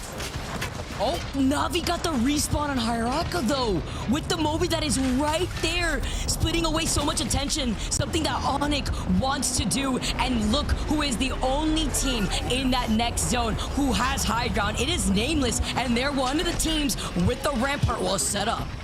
Na'Vi with 11 points right now, 6th place. Middling for them, a team we know can be at the very top of it, but need to prove it here. They've got the meat shield build right here. Newcastle, Rampart, and of course Gibby. What can they do with it? Yeku, a solo. Probably not worth all 3 of them poking. They go back into safety. They realize it now, and they might just find that that was an overstep in the wrong way. Zidane makes them pay, and that's the end of Na'Vi. And as they keep falling, 9 squads left. NVMI are still alive, and 9 Impulse is trying to keep the dream here with the PK in hand. Purple Bolt here, and they're playing this patiently and isolated, and they're still also on the edge of zone, which is incredible to note here because the team that they're fighting still has blue Evo shields. And they got 70. I think that might be the reason to push. Let's go up to the top of Echo. Ronan in our mid battle as well. They lose out. Kazakh finds the kill there, and that's NVMI also playing up and down. That's incredible, and you can see it as well. Just waiting to take that space. This patient play from them. Hardeki, 9 Impulse. Kazakh, this has been great to watch, Vicky. Let's see if they can make something out of it, though. BC Go getting eliminated. 7 squads on Hardeki slides in here together with Kazakh. The Sparrow ultimate has come out, and that's what it takes here when it comes to that Newcastle wall slamming down right next to you. And it's just a matter of time, but this fight is going on for as long as possible. Good thing that they were inside that one corner, but with the zone closing in, SLR do get eliminated. 6 squads left, and Nameless have not given up from this high ground because everybody has to funnel into their line of sight. Ryumatsu and Guts, I told you, Vicky, I love this spot by the gravity cannon earlier in the game, but they moved on. And now the team that's here looks like they could be a god spot as the rest of the chaos happens at the bottom of the hill. And we'll see who's able to climb this one. GoNext. Mentioned this could be their day. No alliance, 2nd place in Europe, but they've got to get through NVMI, who are climbing up. Kazakh to his right is Light, peeks with 1, finds 1. Kazakh with a big kill. Now what can 9 Impulse do? He's going to go down and get a bat. Hardeki has to hold this to keep the pressure off. He can't. He gets lit up. This could spell trouble for NVMI. The fact that he was able to survive that before dropping down, they're playing off the only cover they have so nicely as Nameless slide in with 3 squads left here. They get the next knock, the P20s coming in clutch. Nice shield swap now coming in from Guts here. And remember, they had cleared the backside of that zone, but with a PK shot, they cannot give up this space. They still want to make sure that they have visibility over by high ground, which is why they had the Void Nexus set up. Wow, boy, Next is so good, and R and Ryumatsu providing such great supporting cover. This is how you take advantage of it. But right here, there's free KP. We may not win this whole game, but we certainly feel like we can win this fight. And that alter Q, so important to kidnap. Say hello. Oh my goodness, to the PK. Come down here, little fella. 9 Impulse makes a statement, and now it's just 2 squads left. Nameless up on the high ground, NVMI down below. They're gonna need an alter Q to get out. They do get out, and now they find a kill. Hardeki takes one into R, but R, can he somehow have his teammates clutch up? There's no way when Nameless had the game-winning position. It is really up to Guts here as NVMI with the PK and knock after knock. Hardeki, no medkit necessary here as they slide in, even with the Sparrow ult, trying to find that pesky altar. And Guts, oh, he's just delaying the inevitable, isn't he? They know it. They fought hard. From down below, they win the battle and rise to the top of the hill. NVMI is your champion in game number 2, and they do it in stunning fashion. I cannot believe that this team, who was not on high ground, who did not have the positional advantage, who did not have rampart walls with a 30-30, walked up and were able to find these picks. The rampart, I saw that, Sheila, and I saw that pressure, and it could be really lethal rain day when we have that damage amped up behind those amp barriers. I mean, I'm still, you're right, getting over what we saw. When you consider the layers that they had to navigate in order to be successful there, that was one of the higher degree of difficulty wins that we've seen in EMEA over the course of this split, because you're playing low ground, but you're also playing a isolated position underneath where people expect you to come, which is the zip line. If you don't have alter in that position, you really can't win that fight because it's too easy of a hold right at the top of the zip line. That's the only way to get up. With alter though, they pop up, they surprise R, and because they're split, R doesn't have his teammates around, and Ryumatsu and Guts aren't able to respond, Vicky, and that leads to Hardeki, 9 Impulse, and Kazakh with their plan, just getting the 3-1, turning into a 3v2, wow, and slowly but surely finding the win. I was so impressed in a 4,700 damage game. Fantastic. You can see over here as well, Light Henchman, kind of, also 6,300 damage. That's a fantastic. Yeah, I was gonna say, like, that damage is actually insane. Like, you have 12 KP, 13 KP. What an explosive match, too. It really was. These guys were incredible. Are we hearing, I know you might have some tea or some coffee, but are we hearing a different kind of matcha in the background? Yeah, my little Shiva, she's scared. The Thunder, I wasn't joking, that Thunder was not playing out here in Florida, man. It's been storming as we actually go over to another game of Storm Point here, but it is NVMI who lead the pace right now, but not by very much here, as they are only leading the pace with only 1 point. Well, we're playing on Storm Point, and you're casting with Rain Day. I have a feeling that you have just called whatever version of a thunderstorm that is possible to call from your actions down upon you. So, Macho, we love you. Hopefully, you realize it's going to go away. It's going to go away soon. We're going to take a break as well. We're going to go away. We'll be right back, and with that, we'll start match 3 here to finish off our time in Storm Point.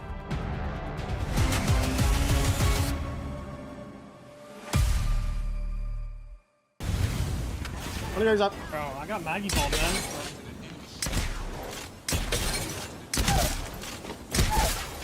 That guy's just not bad. He just popped out. He's one shot, one flash. He's one shot. Oh my god! Oh my god! Bro, I called the building. Last guy was one shot flash. Bro. Fuck. Might have pulled him. Oh my god. Nice.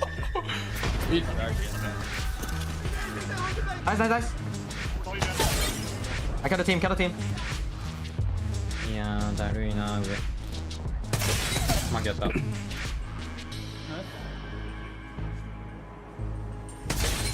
俺ら下入り込まれてなんかお前取られてたらだるくないですか。映してる6時ナイスゆっくり左回り行くよ俺屋根に行くよあれぐらい切れ、それ一人上。いやビッグする登るよ。30高くやった70やったナイス。残って俺。そういや Oke. Eta. Dekat ya.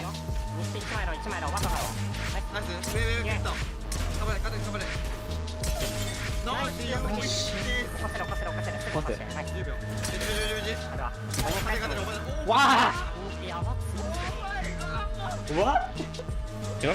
Behind the wall. Pushing. Nice, baby. Yeah. Blue team. They're close. Dead. Did I do it? Behind you. Behind the wall. Behind you.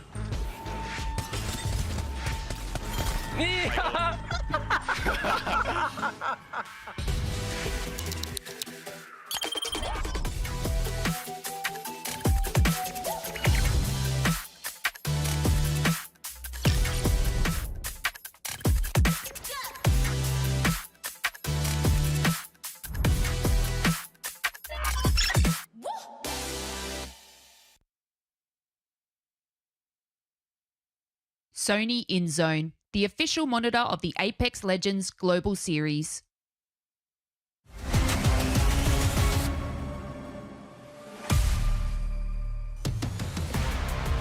Welcome back, everyone. 2 games already in the books as we move on to our final game on Stormpoint. We got to see the chaos unfold as I cannot believe NVMI just take over the high ground and take the win for game number 2.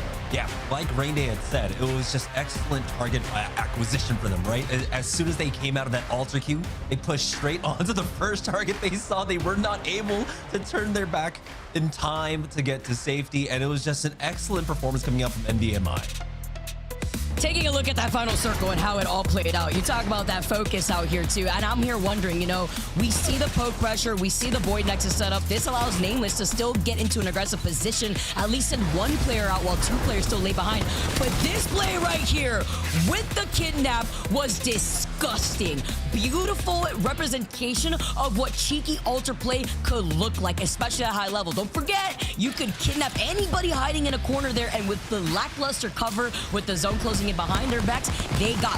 And Nameless got a little overly extensive because they were not expecting the altar portal from underground to perfectly split up the team of Nameless as NVMI walk up and finish what is left of Guts as the last player alive. The thing was, Nameless did do the right thing there, right? They need to go in for the third party regardless because we saw the full reset coming out from NVMI. Unfortunately for Nameless, NVMI almost took no damage in that fight, right? So they came up as a full 3 and they were able to just barrel forward. With Altar still in play, that anything could have happened for Nameless. They had to take advantage. They had to have hope that they were going for a reset. They had to hit some sort of cell or bat or anything that might have caught them off guard. But you saw how cleanly that NVMI were able to take that fight. It was all players, all 3 players on that squad that did everything correctly. Like you had mentioned, that kidnapped as well, just made it so easy for them in that fight for the reset. And then they were able to move together as a unit to finish them off.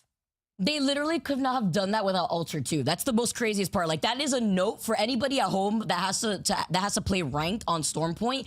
Keep note of where they just put that Void Nexus. That it's incredibly cheeky because the fact that it leads you not only outside of Echo HQ, but on that slight high ground lip, even if it's not on the major high ground, it's a great repositioning tool from a low ground like that. Incredible. When we take a look at the map schedule, we're still sticking onto Stormpoint for now, but it's our last game on Stormpoint before we transition onto E District, which is great because in the topic of conversation when we talk about Alter and her importance, I'm wondering who we're going to be seeing ban next because now we no longer have Cossack and Newcastle. Yeah, and here's the thing. We're seeing the kind of effect that starting off on Stormpoint has, right? Historically, Alter has been the second ban here in EMEA with, I think, only in match day number 5, where she was actually the first ban. But because of the prevalence of that Newcastle now, well, no longer, she actually survives into match number 3. We'll see if she still remains that way. I think she actually will probably go out here, and then we'll have E-District shenanigans afterwards. So again, just seeing how the importance of that Newcastle has pushed down the priority of a lot of these other legends is kind of important here. We'll have Watson still available when we go to E-District more than likely, and importantly here in match number 3, Gibraltar is still alive. We've seen teams still utilize it extremely well. ONIC has been doing particularly well despite not having the best of performances, right? Not getting a win quite yet. They're still doing an amazing job with that. But here we go, heading into match number 3, our final match here on Stormpoint for the day. Let's get it going here. Final game on Stormpoint, and NVMI in a flashy way just took game number 2. Also, with 13 KP, that's why we had to highlight them and GoNext, even though GoNext, they had gotten that 4th place spot. They had gotten it with 12 KP. So our team's finding that high octane action with a lot more of an aggressive comp. And you were talking about the Watson that we're probably going to see going onto E District. We're going to have to see because NVMI are still sticking to the same comp that they were running prior. Yeah, and I love this. Since the beginning of the split, right? Teams were trying to figure out what is our core going to be. We know that the Caustic and the Alter and the Watson are going to be almost immediate bans off the first 3 maps. What are we going to be rotating around for NVMI? It's been this Sparrow, and the Sparrow does provide so much more utility. At the beginning of the split, he was a much higher pick. Now we are seeing a lot more of it. On Dogs are picking that one up. Hot have swapped over to it as well. Ronin, we saw them use it pretty extensively there in the last map. SJP2 along with Cats have picked it up. But we do have our first Seer sightings. It's going to be Empire to pick that one up along with Take Flight, as now we do have the ring being pulled up, going over towards the God Rocks and a lot of this lagoon area for the mill in between Cenote and the mill. And Roadhouse there too. It looks like the Seer is starting to make that rotation. And again, it's that conversation of Sparrow v Seer in terms of utility and playstyle. You want to play more bunker down. You have a nice control legend that you want to play for endgame, especially if you get Circle Blessed. What better way than having Seer for some information with that heartbeat sensor, with that invisible platform that you could just stand on, as well as being able to have certain amps that allow you to just get that tactical faster. Talk about like unlimited tacticals. It's insane. So you'll just be zoom in around everywhere like you got Sonic shoes on and get that information. As you could tell, Jamerson, I've had quite an experience with the new Seer look as we see more teams now rotating on the outskirts of Cenote, closer to that no-name spot over by Bean. I think it's going to be very hot here because for the teams that do find that positioning inside these buildings, they won't be out in the open forced to play off the high ground or to little to no cover out in the open. Oh, I actually missed one other squad that was running it, and that was Roadhouse, who ended up losing out on one. Try to move in early on here, but looks like the res will come through for the time. A big fight out now. This Calamity's going to hold the line, utilize that smoke to back away, take flights. Looking to get a little bit more aggressive, but they haven't been able to do it quite yet.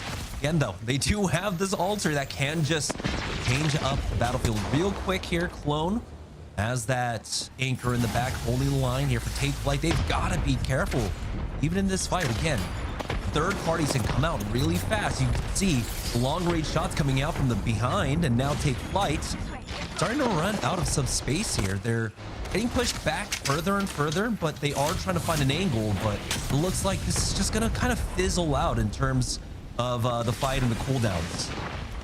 This is the exhibit, though. They have the exhibit online. And also, let's not forget that if there's an enemy Seer on the opposite team, the enemy Seer could utilize the enemy exhibit as well, just for their own gain, being able to get that double jump, even if they want to slowly stagger and just float up in the air. But that's not a fight they want to take. They got the information they needed, and they know with the current Evo shields that they're rocking, they want to try to prio a different rotate, because there's an Evo Harvester on the outskirts if they haven't already gotten that, but they also still have the time right now, if they wanted to prio rotate, to go uncontested over to that south side and rotate from Barometer Zone instead.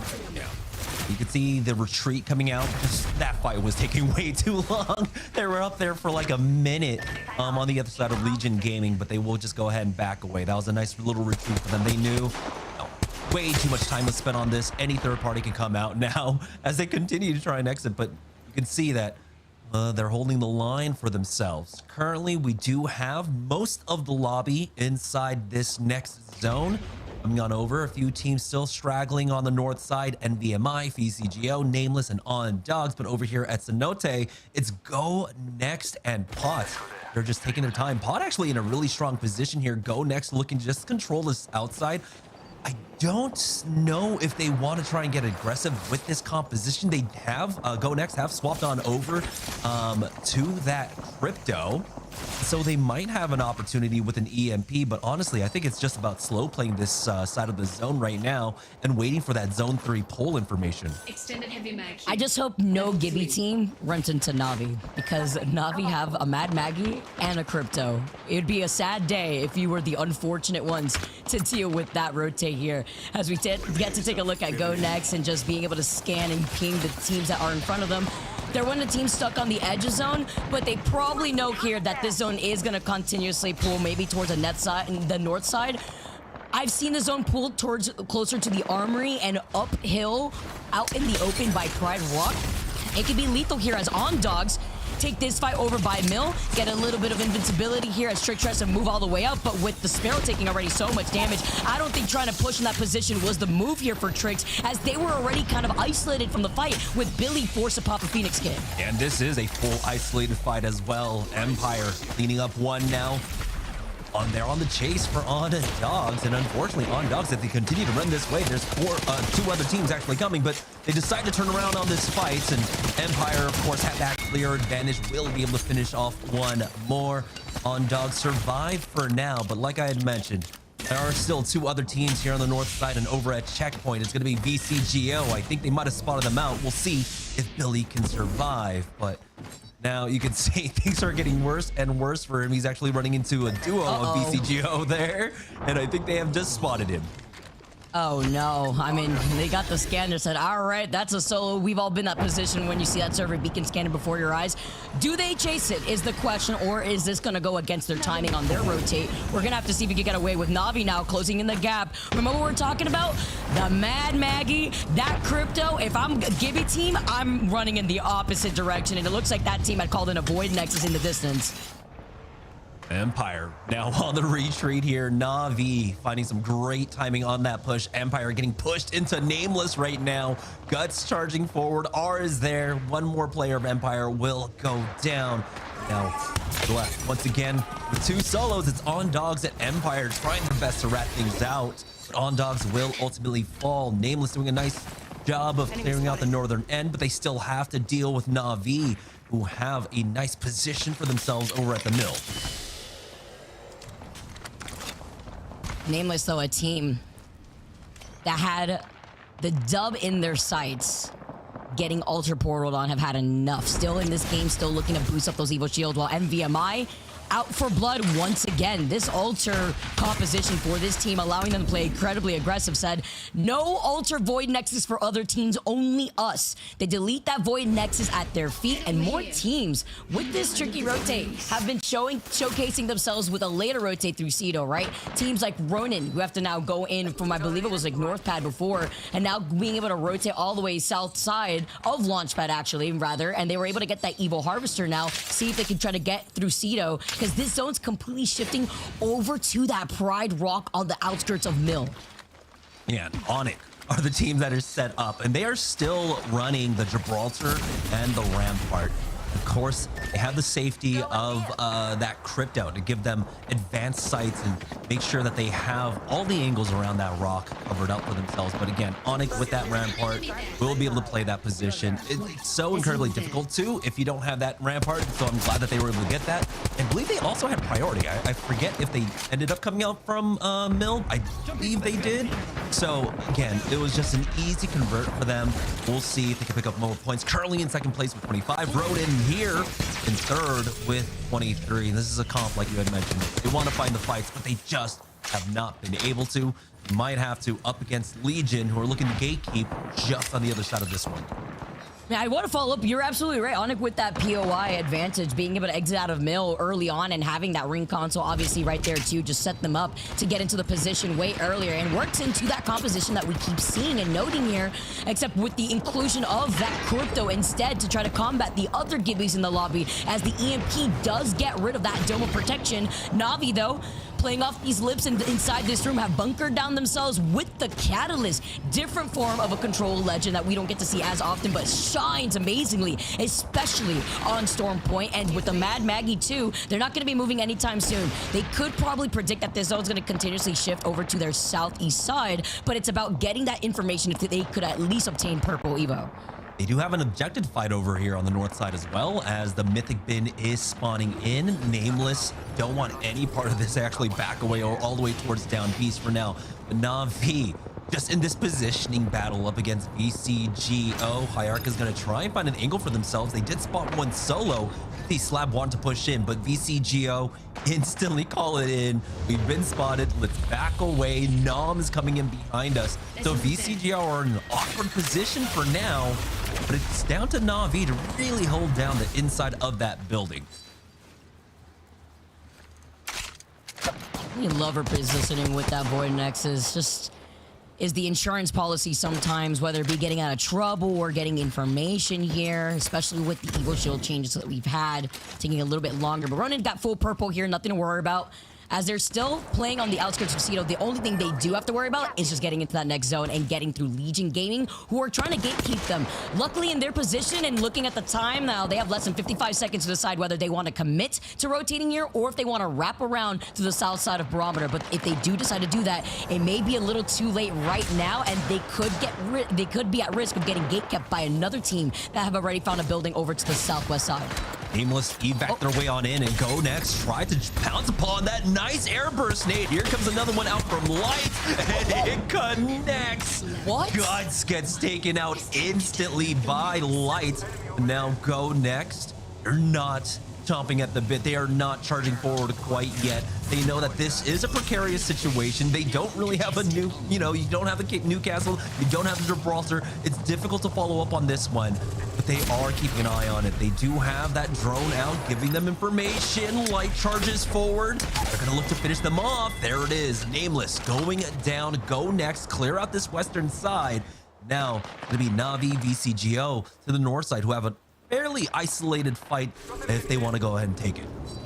We talk about Kinda and Henchman, by the way, popping off today. Kinda alone, after just the last two games and then now going into this third game, has like 8 KP to his name alone. And Henchman has, I believe, 7 KP, so literally hand in hand with one another. The beautiful follow-ups of this squad in general have been able to shine throughout the day in this early part of our series as more knocks come out with another nade. No sending that out, and it's the fight for high ground. Well, no, didn't know what was behind him.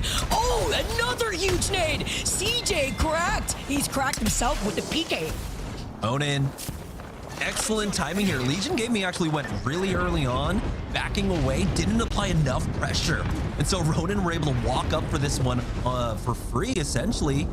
Nam still trying to find a little bit more here, but looks like Ronin has the full 3. Can apply the pressure on the right-hand side. Ronin with a huge opportunity now, currently in 3rd place again. Catch up to ONIC and our first place squad. Let's see Na'Vi involved in this fight. It was gonna happen up against VCGO, and GoNext are looking for the 3rd party. Na'Vi not having the cleanest of fights, and Slab is the only one left. Trying to survive though, with this blue Evo shield and the circle closing in right behind him. They're gonna try to look up for him, but he has to survive here. I think he does live. He does survive. He's got GoNext right on top of him. Excellent 3rd-party timing. That fight just needed to come so much sooner from either of those squads, but they just took way too long. So now GoNext will go ahead and pop that Nexus, looking for the next rotate in. The ring is going to pull down towards that south side as we've got another fight breaking out. Legion up against Trojan right now. Trojan do have a nice backup position inside of the building here. They've got another 30 seconds to try and finish off Legion Gaming, who I believe might be trying to hit this res for now, but Trojan are not letting up on this pressure. They are not allowing them to get this one off for free. As you can see, they're continuing to look for this, and oh no, the Syracuse comes in as well. No. Everything is just going wrong for Legion Gaming right now. Trying to survive on sticks basically now. GoNext. Beautiful G7 shots from Henchman. We were just talking about how they've been fragging out. Legion Gaming eventually fall. And Henchman, being the kill leader right now of the lobby, is the perfect pacemaker for how GoNext has been playing so aggressive. They get the next knock with the PK, and they are out for blood, looking like sharks up in this water as they slide in to look at their next victims. GoNext currently leading the lobby with 29 points. Taskmaster alone, Kazakh and Hardeki find 2 more. Now the lobby is thinning out. We're down to 8 squads, 23 players remaining. GoNext have been able to slowly creep up here on the western side of the map. For Ronin, they have actually worked their way towards that north side, following almost a similar route now, coming towards the western edge. They've got angles onto GoNext. Roadhouse lose out on one more. It's all up to Blast to try and survive here with this Watson, but the ring's at his back. He does not have any options. He charges forward. He will go down. Roadhouse out in 8. And look at this positioning right now that we're seeing ONIC from. Remember, the team that had the POI advantage moving here very early, the only thing that it's really costed them is the objective Evo Shield charges, but they will just be able to farm that right here with a fat 162 heady off the charge rifle. No stock, no extended mag necessary here when you're EQ and you are just him with 20 bullets of the charge rifle in the reserve. Oh boy, caught now on the rotate, get caught in between Trojan and SLR. They will go down. That clears out a lot of space here on the northeast side, but NVMI still have a lot of teams to their back to deal with right now. They've got ONIC and Ronin filling in from that north side. A nice knock there from Zidane. Might make things a little bit easier here. For the time being, NVMI are just playing things out. They can walk this one forward. We've got ONIC trying to hold on. They do have the ring to their back right now. 15 seconds to try and find a way in for this rotate, and GoNext might actually make it for them. Henchman is literally one shot, by the way. Hopefully they're going to be able to try to recover right there because GoNext have been on fire and they want to keep extending that with placement points. 6 squads left and there's a team right below them. Ronin are trying to fight for their life while SLR in the middle of this fight. The PK shots gets the next knock. Takeo, who is on the altar though, can't get to safety, cannot get behind a knockdown shield and gets pinged by Hardeki with the G7. NVMI, the griefers right now, all of this lobby. Sorry, Atnam, you're the next to go as Trojan get eliminated. Great timing out there from NVMI. That brings us down to our final 3 squads. GoNext, ONIC, and NVMI. GoNext, though, they don't have, of course, the deployable coverage for themselves, so they do have to play a little bit more concerted. For ONIC, though, they've got the cooldowns, they've got the rampart walls along with the Gibraltar dome to utilize here. For NVMI, they'll play inside this crevice for now. We'll see if GoNext can possibly try and find an angle on them. You can see they are playing low. NVMI spot out Light, get some decent damage off. There's the crack, but they can't follow up. You have to watch for these EMPs.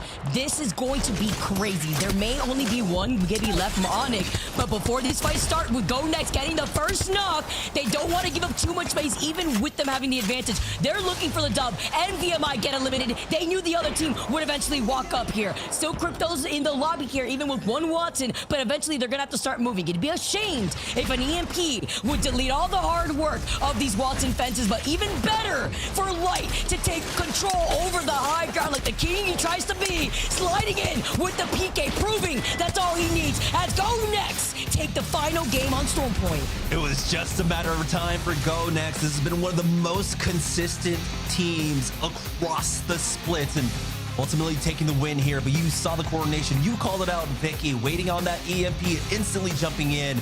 Zidane did a great job of at least trying to hold down on that Gibraltar dome for as long as he could, knowing that knowing the EMP was coming in. But unfortunately, he just took way too much damage at the end there. Excellent conversion there for GoNext. That's going to make them our lobby leaders. Not only that, they got the dub with double-digit KP. We kept talking about, what we were seeing from Henchman, Kinda, Kazakh, and they were going crazy in that lobby. Henchman and Kinda alone before that game, Kinda was the kill leader. Now, for sure, elevating themselves as GoNext, 14 KP, ONIC coming right after them with 5 KP, and NVMI still showcasing consistency, getting 5 KP in 3rd place. Yeah, again, they kind of understand what's going on with their composition, right? They do want to fight, but unfortunately, they've gotten these ring pulls since they swapped over to that Sparrow, to the more aggressive composition. They just haven't been able to do much with it. But you see when they do get these isolated fights, how strong NVMI are. Unfortunately, though, they end up in that sandwich. They're angled out from either side. And so it was just a very difficult spot for them. But GoNext, like you had mentioned, did a great job. ONIC took that very early spot on Godrock, weren't able to find, you know, the angles to try and steal some kills, but they still at least converted, getting the +9 along with the 5 kill points their way. Dude, I can't believe this. GoNext have gotten 29 kills over the course of 3 games alone, and that's on Stormpoint. Like, that is actually crazy advantage moving on to our next map. As we take a look at the series results and where they stand, yeah, it's a gap here, but not by much with ONIC trailing right behind them, and still things could shift. With NVMI, also 1 point difference between themselves in that 3rd place spot and ONIC in that 2nd place spot. As we bring back Rain Day, after seeing the action that we just saw right now after game number 3, GoNext are farming this lobby. And they should be. That's the key distinction that we needed to make for those who didn't see the start of this show. Alliance is finally out of this lobby. This is the 2nd place team in EMEA. This is a team that many people, when they do their world rankings for Apex Legends, put within the top 6 because they are so good. And I know that my colleagues can't quite hear me here, but you guys can hear me, which is the most important part. The important thing to notice is that this is when they needed to show up, and this is when they showed up. So that game, not only does it signify that they're here to play today, it means that when the opportunities are given to them, this is a team that has something to prove, and I love it. GoNext certainly showing up the way we anticipated they could. And I think that's a great sign, Jamerson, as we head into the rest of this, not only day, but I think in terms of GoNext mentality, saying, listen, you know, Alliance is going to be there, but that doesn't mean that, you know, we're going to play any differently, whether they're there or not. And that puts the pressure on Alliance. Yeah. I mean, it puts the pressure on Alliance, but again, if GoNext end up taking the win, they get the +25. Possibly they get bonus points here because they are so good at getting top placements in these games. If they can, maybe they get a +3 advantage onto Alliance after match day 4. But right now we're looking at possibly a +2 for themselves. So Alliance, they feel some pressure, but again, it looks like these 2 top dogs are going to be fighting it out for the rest of the split. I think that's an exciting part as well. You know, finally, maybe we're going to see EMEA have 2 big contenders here. And again, they're still the Na'Vi, they're still the NVMI. But let's take a little bit of a break here as the players reset. It's halftime here at the ALGS. And I did have to just say that there's some great action across all of our regions. We cover EMEA and North America here and the Americas here, but we had APAC South get down with some action earlier on this week. And let's lead you into what you might have missed, because there was some record-breaking performances across some orgs and some familiar faces. APAC South, well, in match day 6, they kicked off the doubleheader, wrapping up round 2, and they started round 3. Remember, this is a round robin, so every round the teams go ahead and play each group, and then they transition into the next phase, trying to do a little bit better than they did when they show up with that matchup. 5 Fears, they started off that series with back-to-back wins. But Gen G, man, they put up a crazy 29-point 2nd place finish. You look at Dexter right here.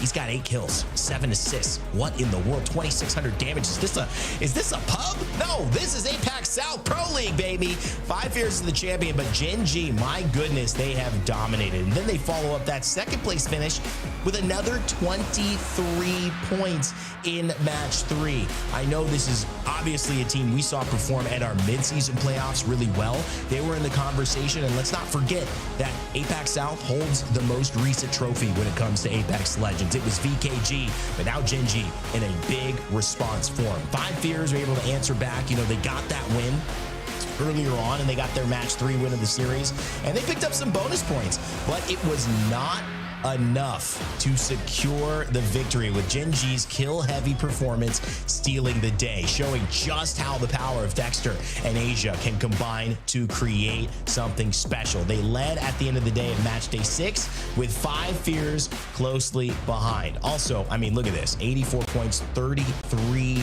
placement points, 51 kills. My goodness, that is dominant, Vicky.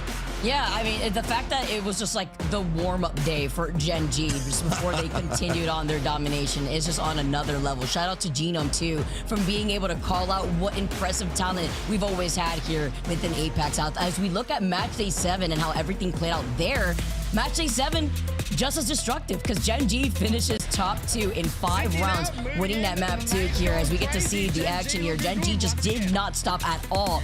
Whether it be them being able to terrorize the lobby in that previous day with the doubleheader that they had ahead of them, sometimes that could be a detriment to teams where they need to actually be able to have more time to fix it on what they need to iron out. But in this case, there wasn't anything to iron out for Gen G. It was about just coming up and showing up and doing exactly what they did the day right before. Look at the way that they've always been finding themselves in a better spot in these final zone positioning, which sometimes can get tricky depending on which legends have been banned. Oh my gosh, with the R9 shots, by the way, with the one times, looking at high ground and even through a bank smoke. I mean, look at this. These guys know ball for a reason. Asia, Dexter, these guys are cracked out. And with a gold R9, I do not want to be on the receiving end of the destructive damage from Gen G, because they definitely meant business before Wolves Esports were able to at least catch a dub from underneath their feet.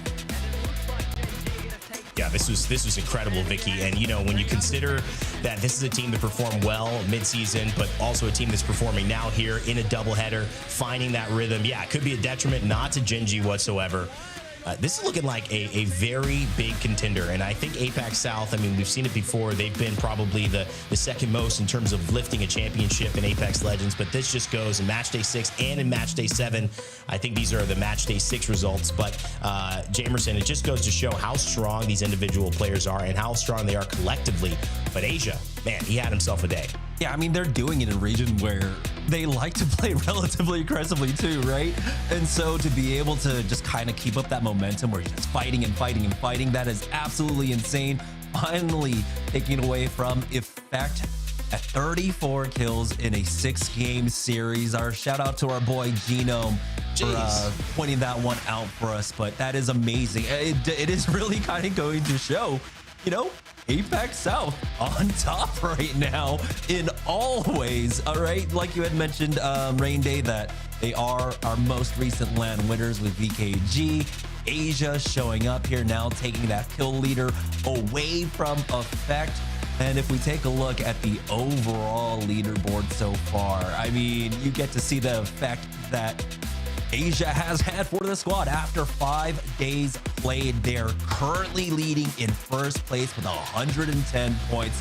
A fair lead up against the second place squad there, 95 right underneath them. And then, of course, 5 Fears in 30th place with 81.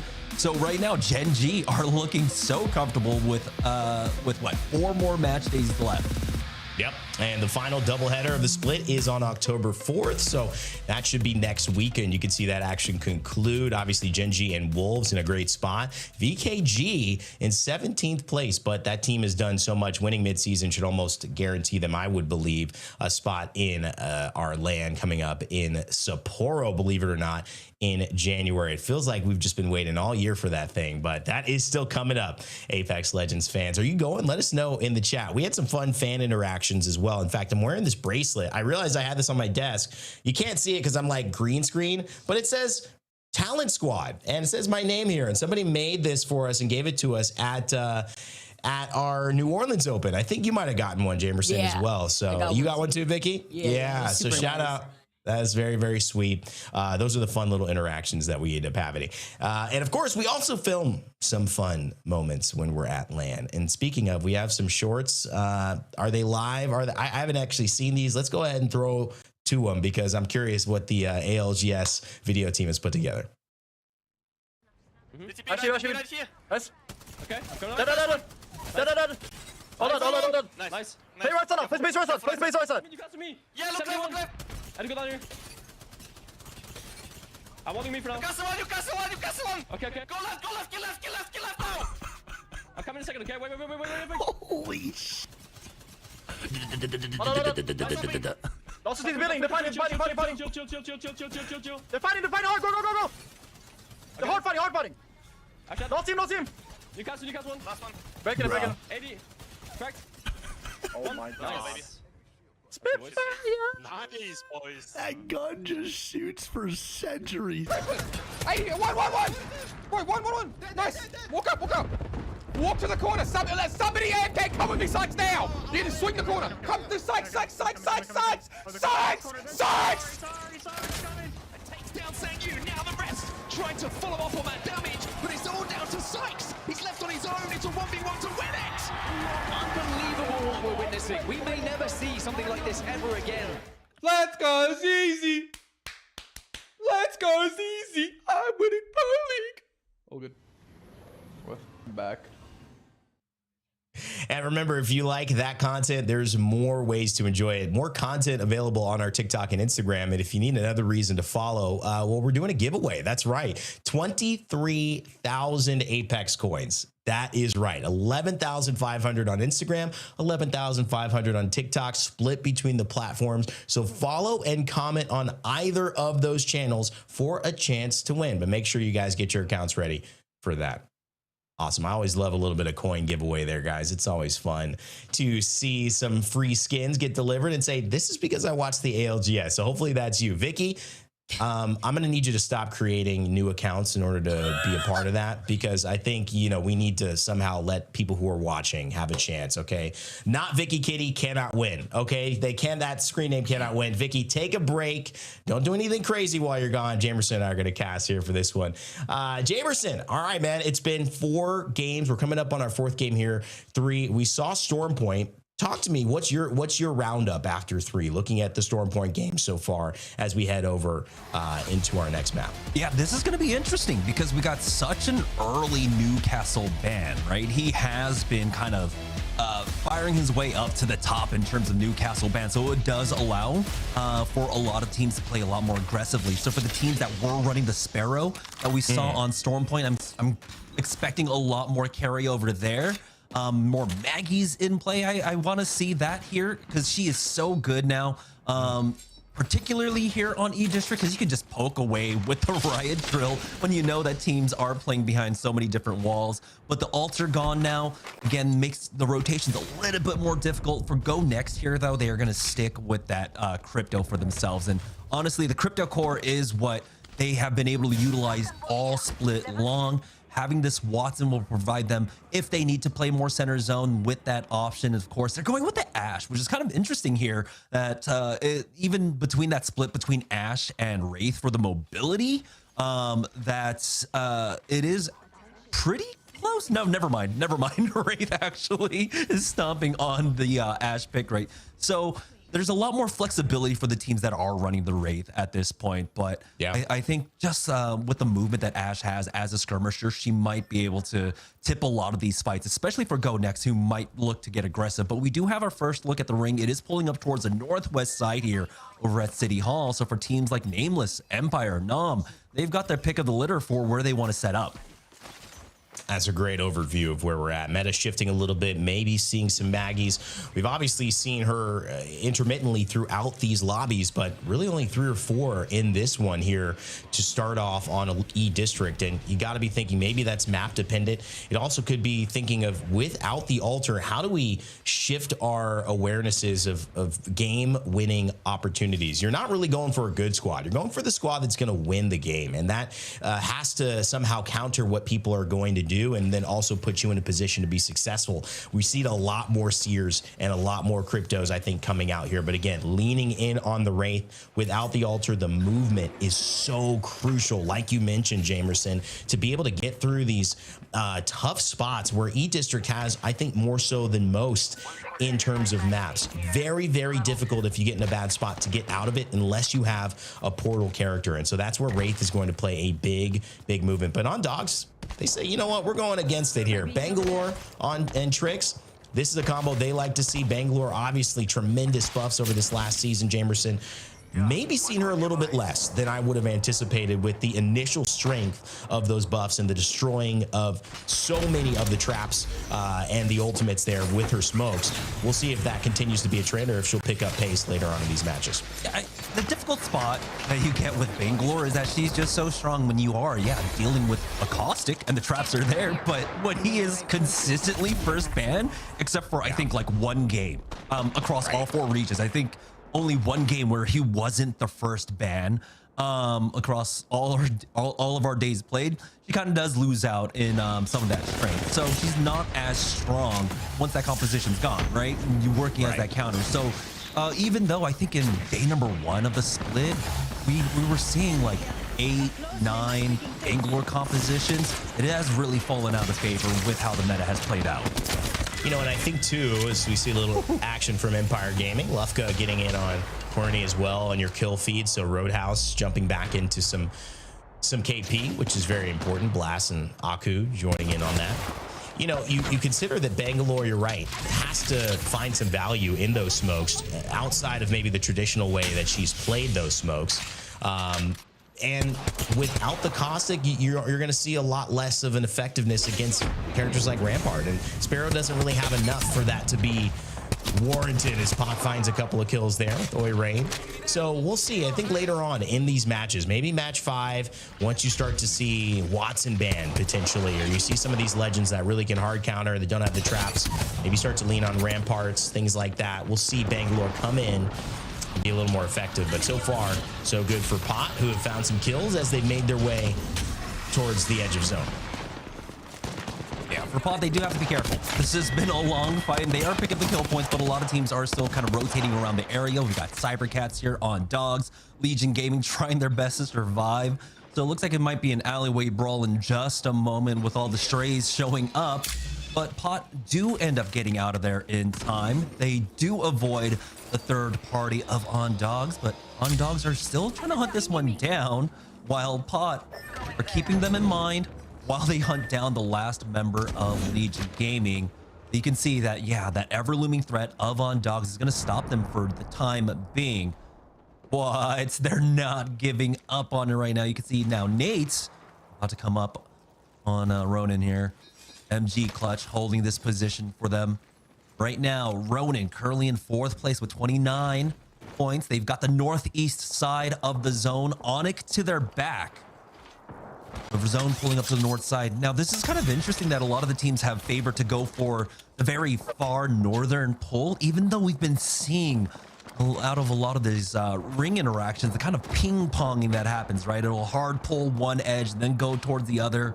And so there's a lot of commitment coming out from teams like Nameless, Trojan, VCGO, Nam to pick that one out to go all the way towards that north side. But for teams like Empire, Navi, Roadhouse, they have a few more options here. They for Take Flight, excuse me, they're in a fight in the ring. They've got the first knock onto R. And this is a good start for them. Aniki just healing up.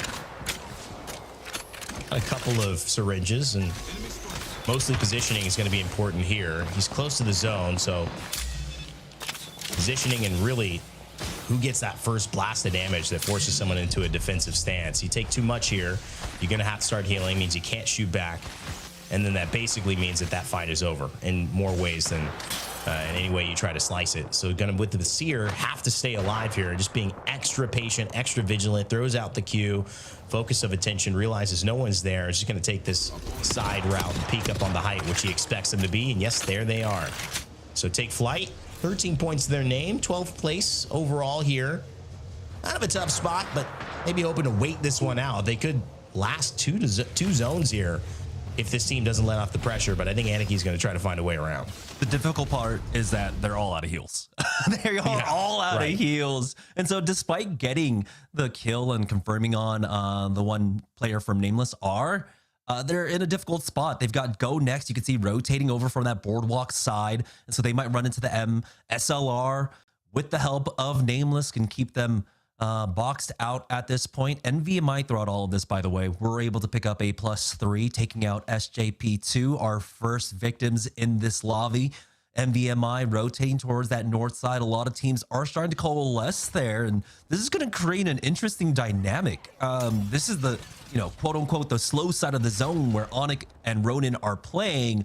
But that's where we're getting the pileup. Typically, of course, when we have a very directional pull up towards one side of the map, it's in the opposite direction where we see the big pileup. But right now, a lot of these teams are taking similar rotation paths. They're all trying to play that slow side, and that's creating this big pileup of teams there on the north.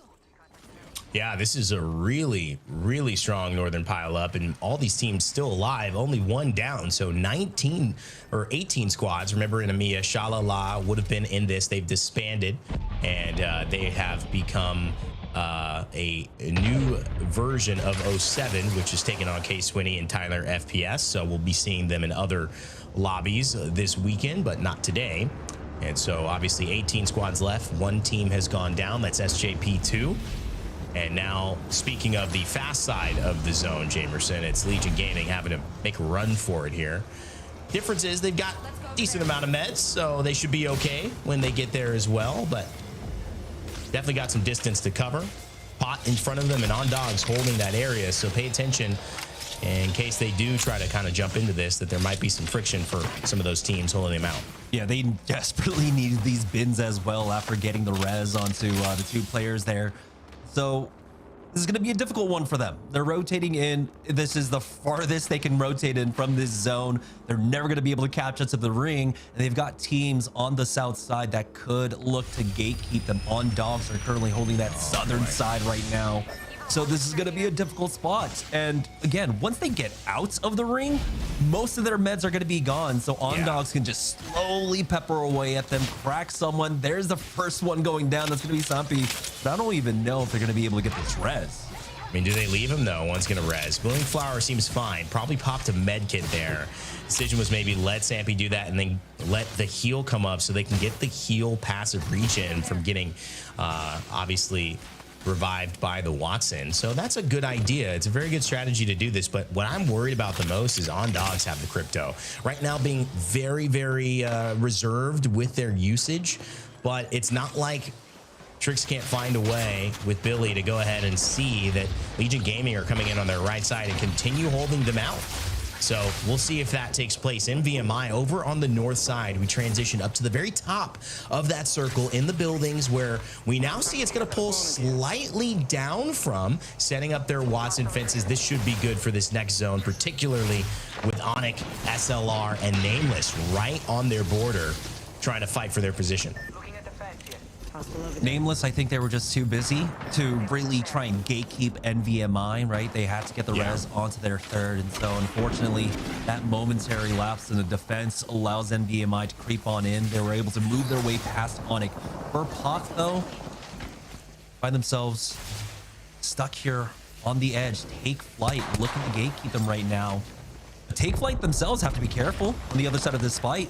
They've got GoNext looking for an opportunity, and GoNext have been have always been a team that's just really good at the timings here to find that third-party timing on the edges, clearing out their side of the zone. And if a fight breaks out here, this could actually be what GoNext use to transfer into possibly another win in this game. They have a great position right now. Zone's going to be pulling towards them. It's a simple walk-in for GoNext, but it does look like both teams go ahead and disengage from this fight. Pot get a free walk-in while Take Flyte avoid the sandwich, but Pot still have to be worried about GoNext. Yeah, it's gonna be tough. I think Pot spent way too much time dealing with Take Flyte, but GoNext, my goodness, dealing with how good Taskmaster has been on these rifles. My goodness, he's got the Scout, now the Hemlock, finding ways to just absolutely make anyone who peeks at them pay. We saw it earlier on Stormpoint,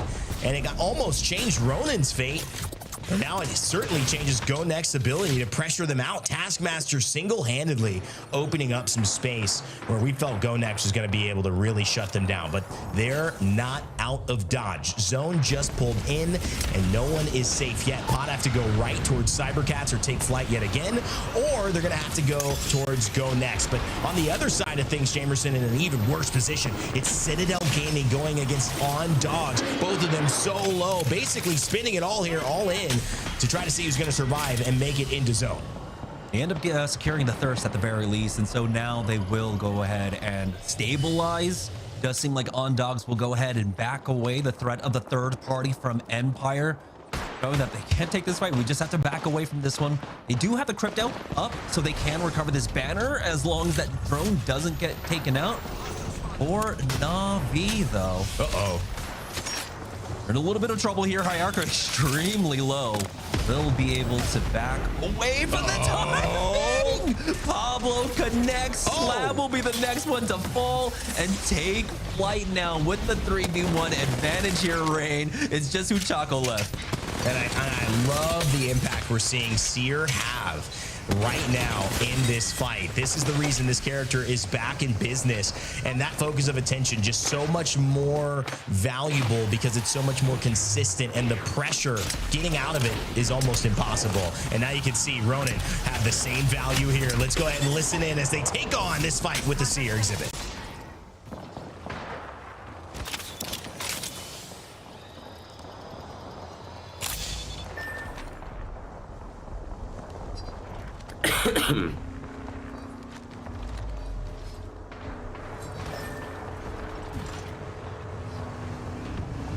You're about to get 50, by the way. You know what's interesting about that one, Jamerson? It's the absence of the conversation. Nate's simply silent, knowing things didn't go their way. I wonder if there was some screaming, some yelling, or if this is just how Ronan's been playing. Cool, calm, and collected. Nate knows he's got a job to do, and everyone's just watching. Maggie Ball goes down, and he falls yet again. I think it was just an admittance of their fate. Tough spot for Ronan, and obviously that exhibit only put them on display. Yeah, it's just not where their composition wants to fight. Kind of going uphill there. On Dogs will be the next team to fall, bringing us down to 12. Roadhouse just had a superior position. You saw the 3-2-1. They were able to just focus down one and instantly clean that one up.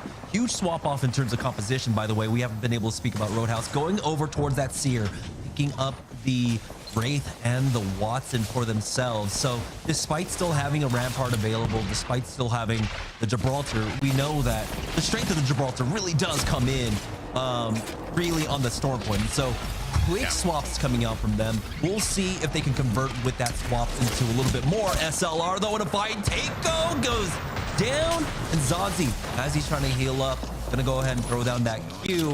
Oh, for the res, and doesn't seem like Nameless will chase after this one. And it's smart to kind of hold off here, especially if you're Nameless. There's no reason to overcommit. You're Zazi, you use a lot of resources there to stabilize, not get offensive, and that obviously hurts. 9 Impulse sneaking in on the side of NVMI, and he's going to lose this trade, I believe, with the Mozambique, or they're going to come out even. But now Ardeki says, let me just finish that thought, my friend. 9 Impulse.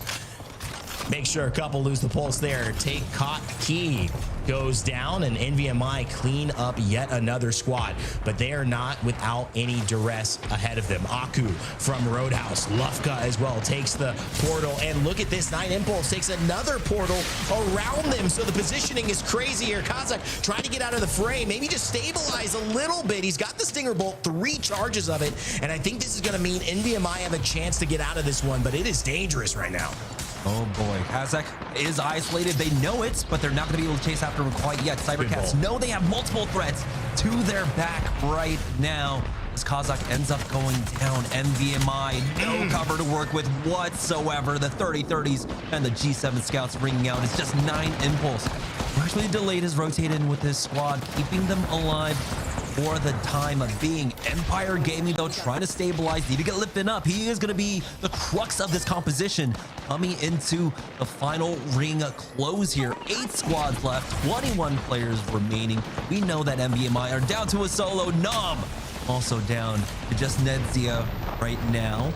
But they do have this corner range to try and get back on up, and there's a lot of fighting taking place behind them, so they might actually have an opportunity for the full reset as Empire, Pot, Roadhouse all fighting in this hive. I'd love to see Roadhouse stabilize here. Every team seems like they have been so close, yet so far from finding their footing. And again, with Roadhouse being pressured out by Syracuse left and right, you're seeing the impressive nature this buff has led to for this character to come into this meta. Lufka fighting with everything he can, but can't clutch with the clutch weapon. The PK falls, and so does Roadhouse as they are eliminated due to the pressure from Litfin. But yet again, no footing found. It's just a slippery slope. You take one fight and another comes to you. The only team in a great position here, sitting and waiting and watching like the overseers of EMEA are GoNext. Overseer is the perfect way to describe this as well, because they have a great vantage point over this fight right now. They have a lot of coverage to move forward with. Pot just trying to get aggressive. Alfred will be the next one to fall. Pot doing a great job of stabilizing in this fight right now, making these a little bit easier, but they still have Empire below them. Cybercats are looking for the third party here, which creates a big opportunity now for GoNext to take center zone here. For GoNext, they've already picked up a decent amount of kill points. They're already in first place, and now they're just trying to cinch the win here in game number 4. Cybercats, though, aren't able to find the opportunity. You can see now Pot up top, Nam moving through the lower. Liffin ends up going down for Empire as Cybercats are looking for a little bit more. Now Empire Gaming, the Sate will fall, and it's all up to Arctic, who keep them alive. It's top 3. GoNext, Cybercats, Empire on the verge of getting knocked out here, but Arctic is doing his best. This is a huge opportunity now, Rain, for GoNext to finish things off. That's just a cleanup crew. They've been sitting in. Make it clean. And GoNext, they want to do just that. That's one. No shot to get away from that. Henchman, doing his namesake justice as GoNext takes the game, the first one on E-District, and yet another win in this EMEA lobby. They are loving it. Wow. GoNext, again, had a huge opportunity there with Cybercats. Just getting a little too aggressive. They saw all the kill points. They saw the trades taking place there. And so they give up a lot of positioning, allowing GoNext to just creep forward. They already had a great position, and they were gifted an even better one after that. And I think with GoNext's performance, we've seen them, overcome a couple of different things. I think we saw the fact that NVMI had that great win with that push, but I also think when it comes to consistency, GoNext has clearly been the most impressive team across these final circles. They are not missing these crucial shots, and because they're doing everything right on paper, it's making it look so easy. It makes it feel like they have the right position, they have the right composition, they hit their PK swing, they finish it off of the other, and they walk in, and it's a simple fight. Jamerson, this is a team we talked about at the start of the day, and they're showing again and again what we thought could happen, which is Alliance is out of the way. It is GoNext time to shine, and they are taking full advantage of it. Yeah, this is an absurd performance coming out from GoNext. Like, yes, we talk about the consistency, but this is one of their best performances so far. Taking that back-to-back win there in match number 4 now, puts themselves so easily in the lead. This is how good GoNext have been across the split. In the first 3 match days, right, they were able to convert 13 out of 18 games into the top 10. They had a 50% conversion into top 5 with 9 out of 18 games. They were able to win 3 out of 18 games in the first 3 match days. Now they've already added on another +2 for the win percentage there, so that's going to go up. I mean, that's a 16.6% win percentage for GoNext. That is how good they are. The fact that they're able to consistently get all these placement points, you can see why they are currently in second and on the verge of taking first place here for EMEA. Look at this, 69 points after 4 games. This is often what teams end the day with, around 70 points. And if that's the end of the day, it could mean that they're first or second place overall. This is just after 4. They've got 2 more games. If they keep this up, they're going to break over 100 points. And I don't know which team can stop them, especially now that we're on E-District, Jamerson. That's what's making this difficult. The stabilization before that we saw with Gibbies and Ramparts and Newcastles, because they're no longer available in the same way, teams are opting for these kind of more aggressive information focused builds with Wraith, with Seer, with Sparrow, but it's not having the same level of sustain, and they're just not able to make it work. I'm excited to see what you and Vicky pick up on as these last 2 games come to our doorstep. More ALGS action, more EMEA. Can GoNext win yet again, making it 3 times in a row? We'll find out after this break.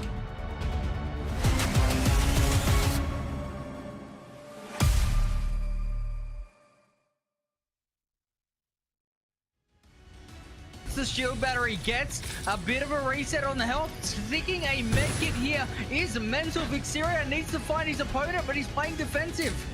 Yeah, Dexter gets the full reset. I don't like Vixeria letting that happen. And Gen G, don't worry about it though. It's the PK and Team Mango.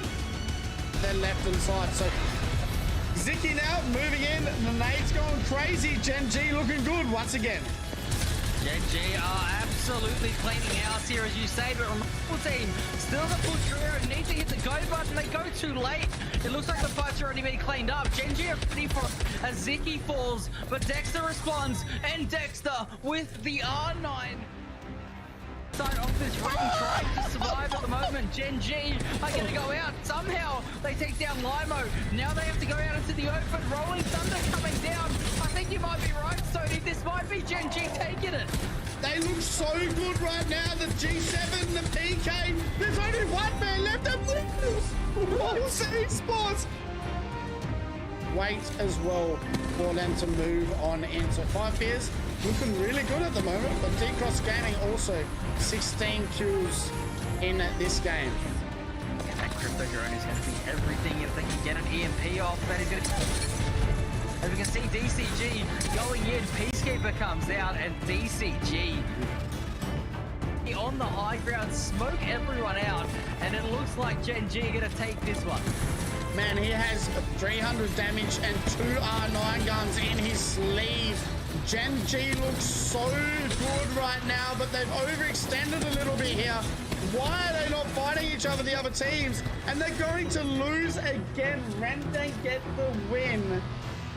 Dominated right here, but Bufferfit does help the cause for Gen G to somehow stay alive.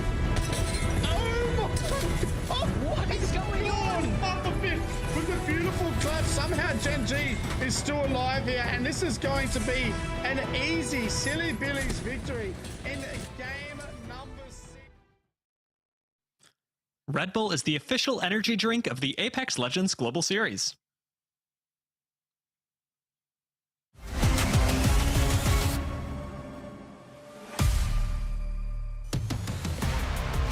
GoNext, they showcase why they're so consistent. They take another win here within our 6-match series in EMEA.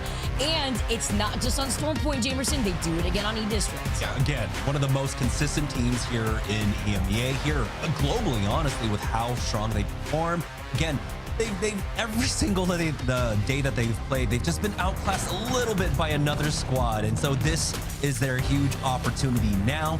They're not, you know, well out of the storm, well out of reaching range, right? There are other teams that, with 2 more good games, can catch up to them. But with the way they're playing, they are not letting go of the gas whatsoever, Vicky.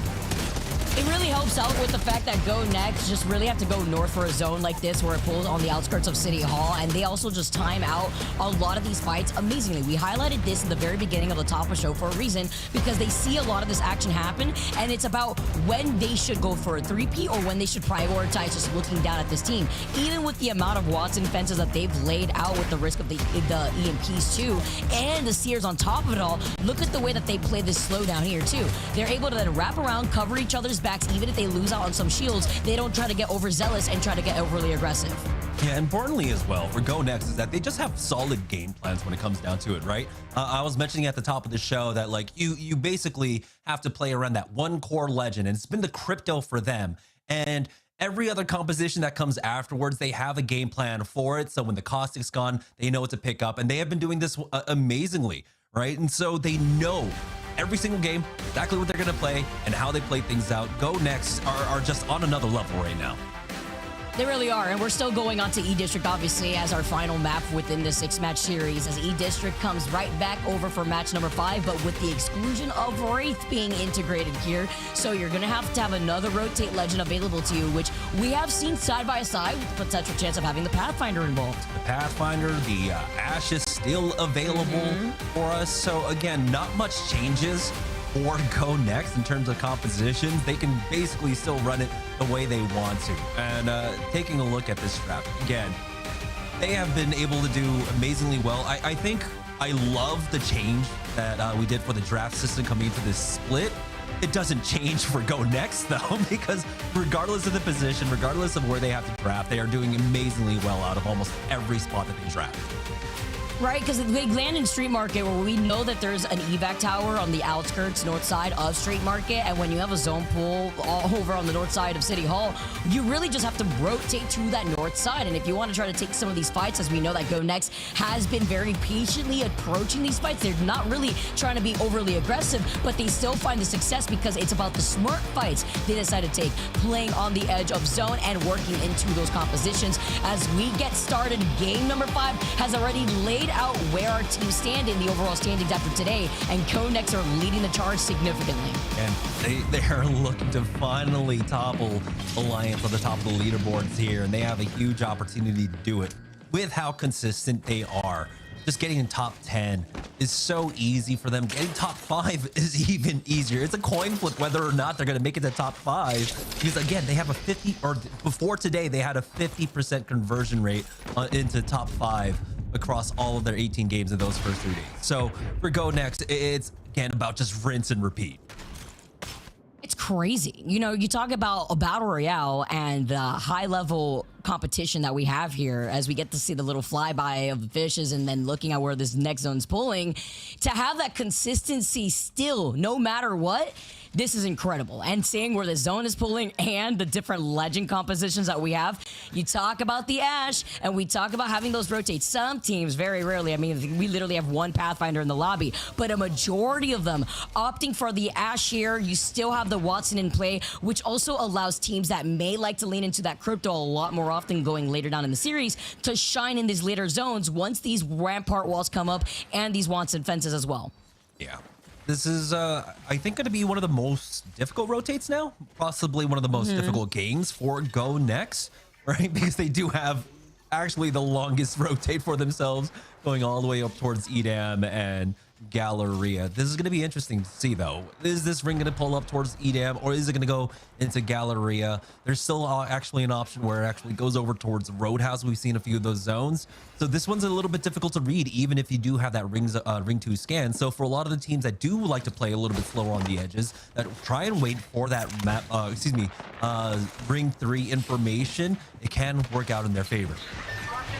I love playing that ring game for reasons exactly like this, because we've seen similar zones to this, Jamerson, where it could pull towards the outskirts of Galleria, more so by a server beacon, where there's those glass fences closer to the rivers. And I'm wondering if that's going to be where the zone ends up pulling, because we know that when you do end up rotating on top of that high ground closer to these bridges, early game, it's very risky, especially when you're denied objective opportunity to boost up those Evo shields. In this case, Navi still on white Evo. Yeah, this is a difficult one for them. They're in a position where they can't even really try to get the damage off, right? To get the Evo charge for themselves, to upgrade their weapons, any of that at that point. But see, Ronin, who started the day off strong, have slowed down just a little bit here, looking to bounce back. Currently in 4th place, I believe 13 points down from 3rd, and then about 15 points out from 2nd. So they still have an opportunity to catch up, but I think they might be out of reach of taking 1st place away from GoNext,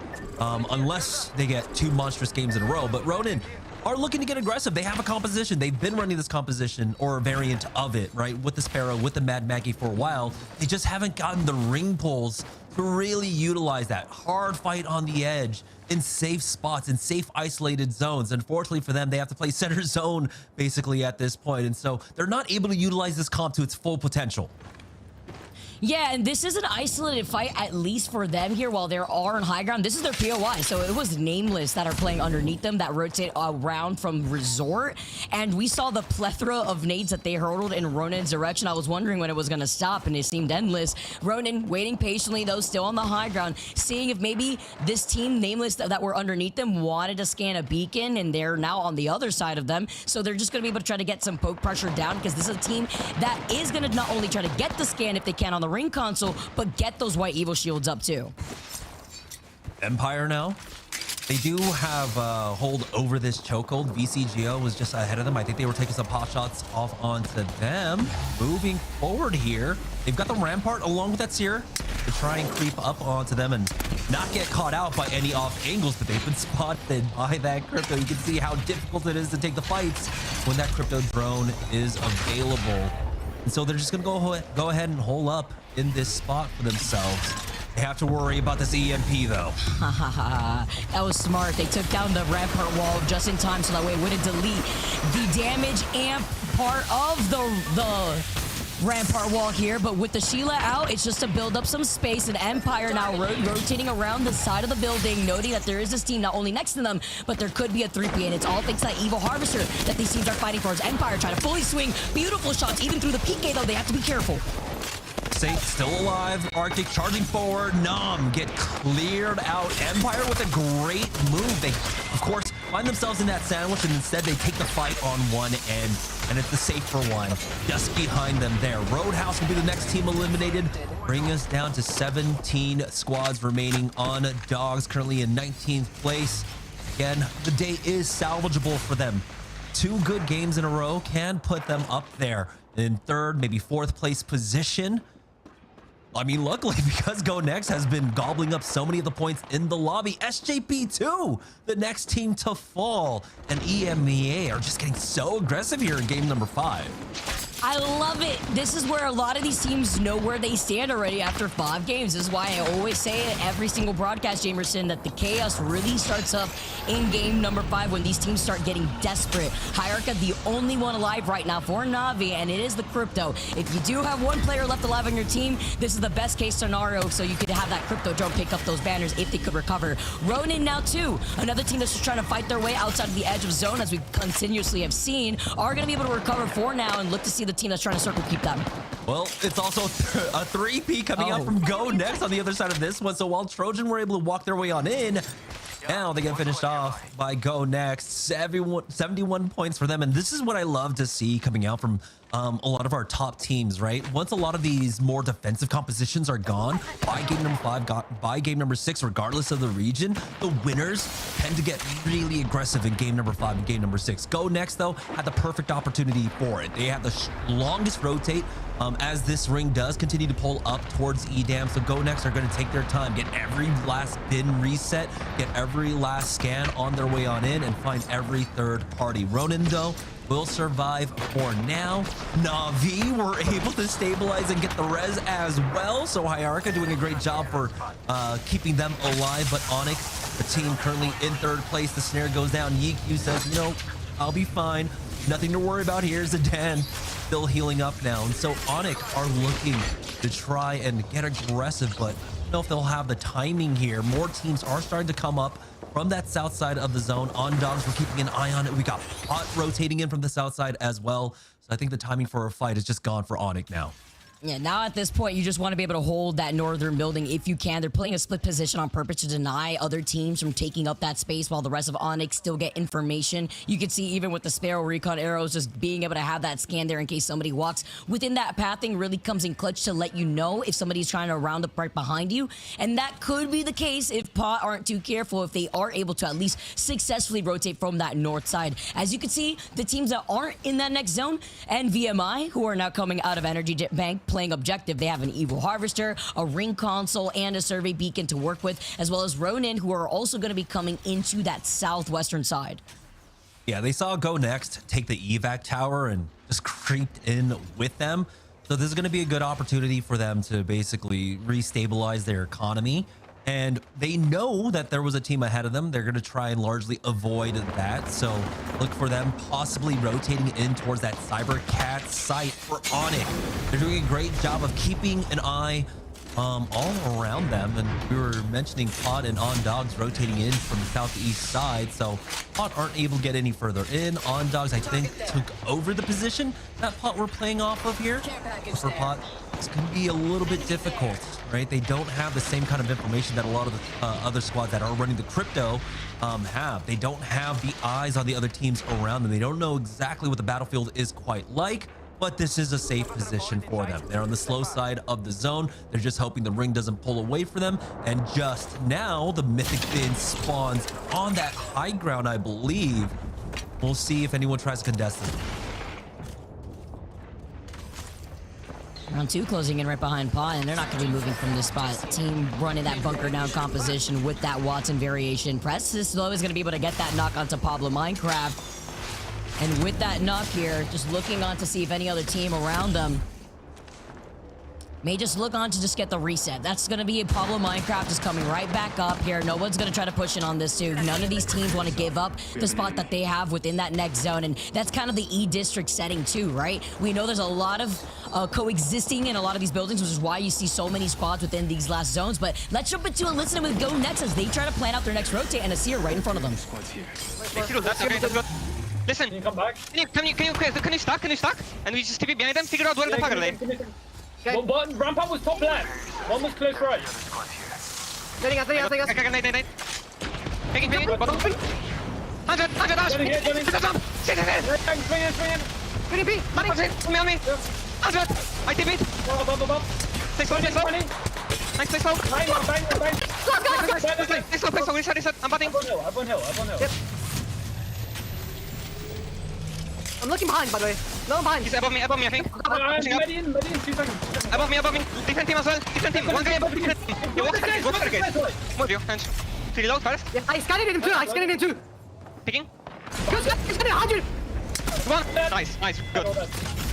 We need to keep pulsing.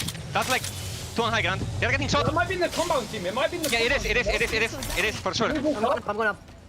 Yeah, I'm looting quick. I got insane amount of nades. Yeah, we have TMP? Yeah, we will. Okay. I'm popping up. Portal or not? Dude, this look right now at GoNext is on another level. Taking that fight from low ground, staring at the Sheila in the face, not even having to reposition with an Ash portal up on high ground, winning the fight, and then you could already hear in the comms, aside from them beaming with confidence, they're already on the move for their next fight with the next plan that they have to go up on hill. Yeah, that was up against an exhibit. That was up against the rampart walls. But you saw that the positioning wasn't quite there for SLR. They weren't able to creep up a little bit more with those walls and have that position. The Sheila didn't quite have the angle having to shoot down like that. And so SLR kind of walked their way into a bad fight. GoNext bide their time. Their team fighting has been immaculate, but also their overall macro in these fights are just so good. They know how to draw teams out into these really bad fights. GoNext, I don't even think the EMP hit all 3 players. And the first player they ended up knocking did not get hit by the EMP, but here we go. GoNext now making the next move. It was Citadel Gaming on the other side of this one, who were looking to try and 3P this one. Henchman takes a lot of damage, will back away, kind of covers him. Oh! What was that? Zuni gets absolutely obliterated there. Henchman does end up falling. Light backs away, kinda needs to regroup with the squad, and now they're gonna go ahead and play small. GoNext survive for the time being as Citadel Gaming end up going down, but the third party continues to barrel down on top of them. It's gonna be Empire Gaming, but kinda will fall, and now it's all up to Light. GoNext are going crazy. Yes, you're landing these PK shots, but Empire timing that even better with full health, sliding in at the right time, and that's why Ash players are usually always the quickest ones to get out of trouble. Light staying alive and keep the dream alive for GoNext here as they keep soaking up more KP. NVMI, Hardeke with these PK shots. Knockdown shield galore. Say hello to my little fence here, though, off the little Watson fence.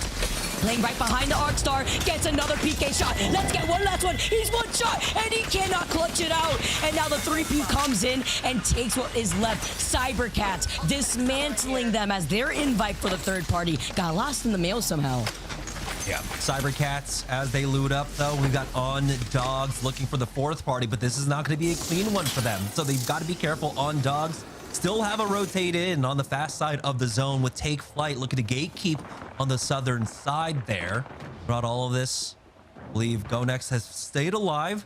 They do have a respawn beacon, and they might be able to get the res just in time, and there it is. Henchmen and kinda are back just in time for the ring to close in on them, and then you got the evac tower, so we'll be able to hop right onto that and jump right into zone, but Empire Gaming have to spot this out.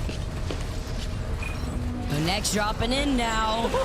Oh, the fact that they time it well to get right back on top of that evac tower, going all the way down. You hear the G7 shots, none of them landing as GoNext tried to find some safety. Playing off this low ground though, Henchman drops down right alongside the rest of his teammates, and it's just survival of the fittest at this point, because we all know how it feels to be on the sticks with an Ironside G7, and now there's so many nades as cybercats have the high ground position. GoNext, though, at least make top 10, so they are able to back up their kill points with some placement points. We'll see if they can get a little bit more. Light, once again, surviving for the squad. There's the push out. He's going to try and Q, but no. He gets tethered back right now. Kinda will fall, and now Light's just getting sent by every team here. GoNext go down in 8th, and so they will be stopped here, but they made good headway in maintaining their lead for the time being. They're now down to 8 squads remaining. Empire Gaming trying to make the push onto cybercats, and this is excellent timing. 2 knocks. There's cybercats gone. We're now down to 7, but the third party from long range. Arctic trying his best to survive, but you can see Take Flight trying to give chase. Oh my, ONIC is spinning and dashing, slip and sliding right now, and hiding for his life. But you're inside the exhibit, by the way, and Pablo Minecraft knows exactly where you're at. Sends out the grenade because he's still playing it safely, because he knows he's got the PK, but Pablo getting beamed by, what was that, hip fire on a charge rifle? Still gets tethered, though, at least with the arc snare, thanks to the Ash, but they're still showing very much respect right now as Arctic is just trying to recover. It is Arctic on the other side. You do have to show him respect. As you can see, he sent them back and forth one at a time. Clone actually takes some damage from range, as Pablo is still looking to finish him off. Haven't been able to do it quite yet. And for now, you can see playing behind the knockdown shield. Panicky is going to try and secure this one for his squad, but it's a purple knockdown shield. He does at least keep them in place for now. The zone closing on in should do the job ultimately for them.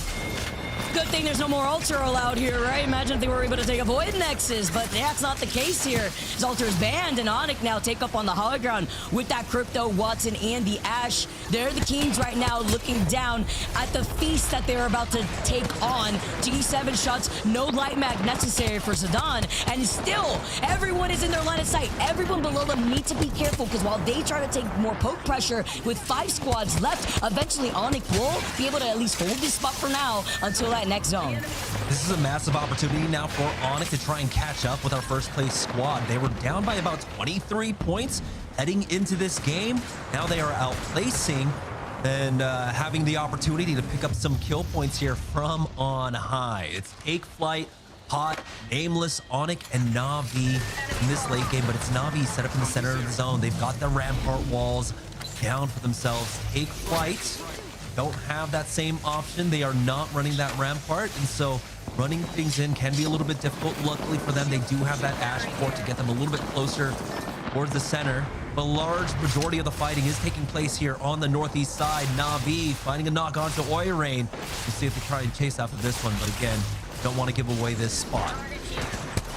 Na'Vi getting another knock, by the way, with the R9, and they're being so aware of not only ONIC's positioning, but of the team that they're eventually going to have to fight to their left. The only thing they can really do is hope that ONIC start deviating their attention over to the team, over to the left side, try to get more distractions. But I'm more so also concerned of what this team having the Crypto is going to do to the squads right below them. Imagine how big this EMP could go when it's executed at the right time.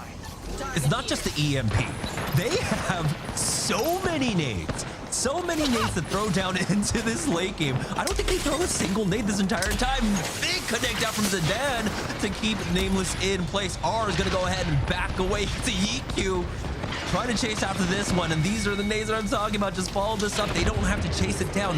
Nameless ends up getting finished off there as EQ will pick up that kill onto R. And so ONIC will back away. They still have a wealth of utility to be able to bring into the late game now. More nades coming on in. Take Flight.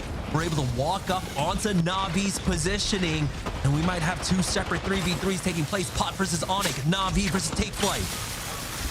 Now trying to climb up, though. That's not Minecraft, Steve. That's Minecraft Pablo living up to the name, and he's got the Kraber in hand. PK as well. Can he make this happen as they're stuck against the wall? They have information off the Seer Tactical, too, and with the EMP, this is the green light. Pablo lands a Kraber shot. Can he get another one with their feetsies? Misses out on the next one. The Ash Portal right on time to reposition. ONIC now on top of them. Take flight. Try to push forward here. This is going to leave Na'Vi on the slower side of the zone with Pot trying to recover on the other end. Pablo ends up finishing, or excuse me, getting another knock onto Taskmaster here. Take flight right on top of ONIC. You can see now the pressure has been alleviated just a little bit. He still has 6 shots remaining here with the Kraber, but it's coming to close quarters combat. Nice tag there as he backs away. That's a knock onto Kizero, making things so much more difficult for ONIC. It's our final 3 teams. Take that too. Oh, they gotta respect the Sheila, though. The Sheila just immediately annihilated ONIC now. Our final 2 teams, and Na'Vi have the high ground. They have the momentum, and they have the aggression right now. Before they drop down, Pablo gets that PK shot. It looks like, oh, actually, we're at the Kraber shot, but it's fine, because Na'Vi hold their position, and they get the next win for game number 5. Na'Vi were able to just bide their time. They held the line. They didn't move out of their position too early. They were so close to the center of the zone. You saw all the movement coming out from Take Flight, coming out from ONIC, making things so much more easier for Na'Vi at the end of the day there. And so again, it was just a great defense coming out from them, being able to play inside of that stairwell that whole time. But you have to also say, of course, Pablo, with that Kraber, made things a lot more hectic for our squads in the end game. Yeah, and that's with Na'Vi landing in Uptown and still being able to play right underneath ONIC's noses and still get out of their line of sight to take a much more cathartic fight once everybody was forced to collapse on one another. As we take a look at match 5 results, 11 KP going in favor for Na'Vi. And despite being able to hold on to that high ground, though, 3 KP only in favor for ONIC. Take Flight, though, they also scoop up some 6 KP in that chaos at the very end. Yeah, unfortunate for ONIC there that they weren't able to convert onto a few more kills. They were so close. They had a wealth of utility. They had all those nades, but Pot were somehow able to survive. Those are 3 KP that ONIC desperately needed to try and catch up to GoNext. But across this map here in match number 5, they only got a net gain of +2. So GoNext are still leading our second place team in the lobby by about 2 points. So things are looking really good for GoNext to close out here in game number 6. But Na'Vi, with a great bounce back performance here in game number 5, is going to really help them out. And we take a look at the series results, and now Na'Vi kind of situating themselves after GoNext wanted to soak up all the points, and they still do with 77 total points as they lead the way. It still has allowed Na'Vi to slowly start climbing up even after that 5th game. 39 points for them with NVMI, also on top of them with 46 points. But with that placement that ONIC was able to get, even with 3 KP, they still find themselves in that 2nd place spot. Yeah, but they're well within reach of NVMI, Na'Vi. Ronin have an opportunity, but they need a huge pop-off game. Ronin is a squad that is looking for a lot more fights, right? That's a squad that wants to get aggressive on the edges there. Unfortunately for them, they just did not have the right rotates for this one. And so despite having the opportunity, it just did not work out for them. And that's them coming out of Lotus, too. It can be tough when you get contested for just objective, as we saw from Nameless, but we still have one more game to go within our 6-match series within EMEA. Don't go anywhere, because that's coming to you on the other side of this break.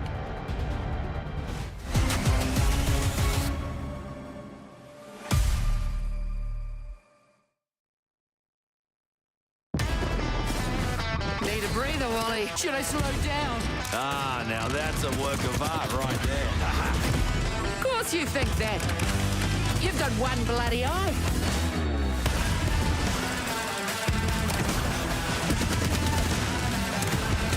Uh-oh. Just walk it off. Yeah, you'll be all right. Oh, guess not. Putting my heart out there. Wrecking ball's fired up, literally, cuz. Some days it's just too easy. Finally. Thought it'd never shut up. Well, funny thing about a wild card, they always turn up again.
games down, one more to go, and GoNext are on another level. I mean, truly going another level. And with the way that things have ironed out, no more Ash here after game number 5. So as we move on to our final game on E District, that also removes another movement legend to allow these teams to actually get to the spots that they want to hold.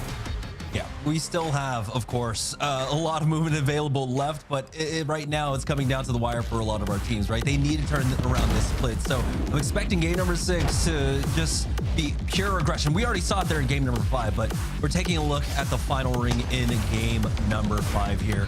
Pablo was doing an amazing job with this Kraber, and unfortunately, there was too much pressure onto them with ONIC making the move, utilizing Zidane and that ultimate to get to the other side of this fight. There was just too much pressure onto them. Na'Vi bide their time. You can see hold up inside of that stairwell, waiting for the trades while Pablo is just looking for this highlight reel shot. Honestly, it was very entertaining. We saw him pop off in the kill feed a few times too, even if he was playing footsies there with that Kraber shot. But before they had to drop down on high ground, unfortunately, it was Na'Vi that got to walk up for free. And with the Sheila, it put in a lot of pressure. Clone being the only one up on high ground forced Clone to drop down, and that just allowed Na'Vi to walk up at a very blundered team that was right at their feet. This is an easy cleanup for Na'Vi at the end of the day, and with that win, it was actually massive for Na'Vi now, putting themselves within reach of second place. There's a world where they can end second. After a not so hot start in the first 4 games. Can we talk about the fact that a lot of our winning teams, too, by the way, have just been popping off, like double-digit KP. Look at that damage output, too, as a squad. EMEA is turning up right now as, again, we move on to our very last game here on E District.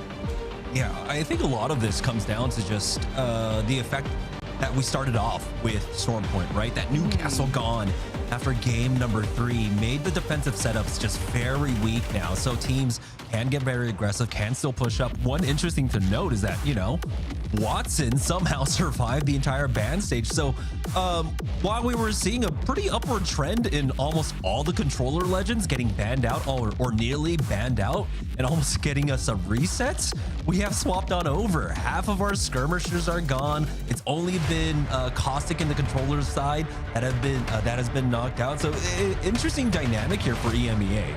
It's so interesting, too, because then you also put into consideration, like, do you, instead of Watson, like, do you want to run the Catalyst here? Because obviously some teams are very comfortable with the Watson, but equally with an EMP, it may not destroy Catalyst Dark Veil Wall where there's a lot of enclosed buildings on E District, but it could destroy those fortified doors. As we move on to our very last game here within the EMEA region, everyone, thank you so much for tuning in. It's been very high-octane action here within the region, and it's been very entertaining to see how a lot of these high-level competitors have been able to make the adjustment in our mid-season patch. Yeah, right now we have a lot of the middle of the pack teams fighting for that second place right now. The middle of the pack teams that are sitting around the 30 points here in the overall leaderboard have a ways to catch up to GoNext. I don't think that's going to be possible, but they definitely catch up to ONIC and our other teams. Right now, though, it's Na'Vi with that win in game number 5, put themselves in prime position to try and sneak away that second place spot. They just need to have another good game. This one can be a little bit difficult. It is pulling into E-Bank. We know the wealth of rings that, you know, E-Bank affords, but you kind of have to expect that this one goes a lot more central, maybe towards the southwest side of Energy Bank.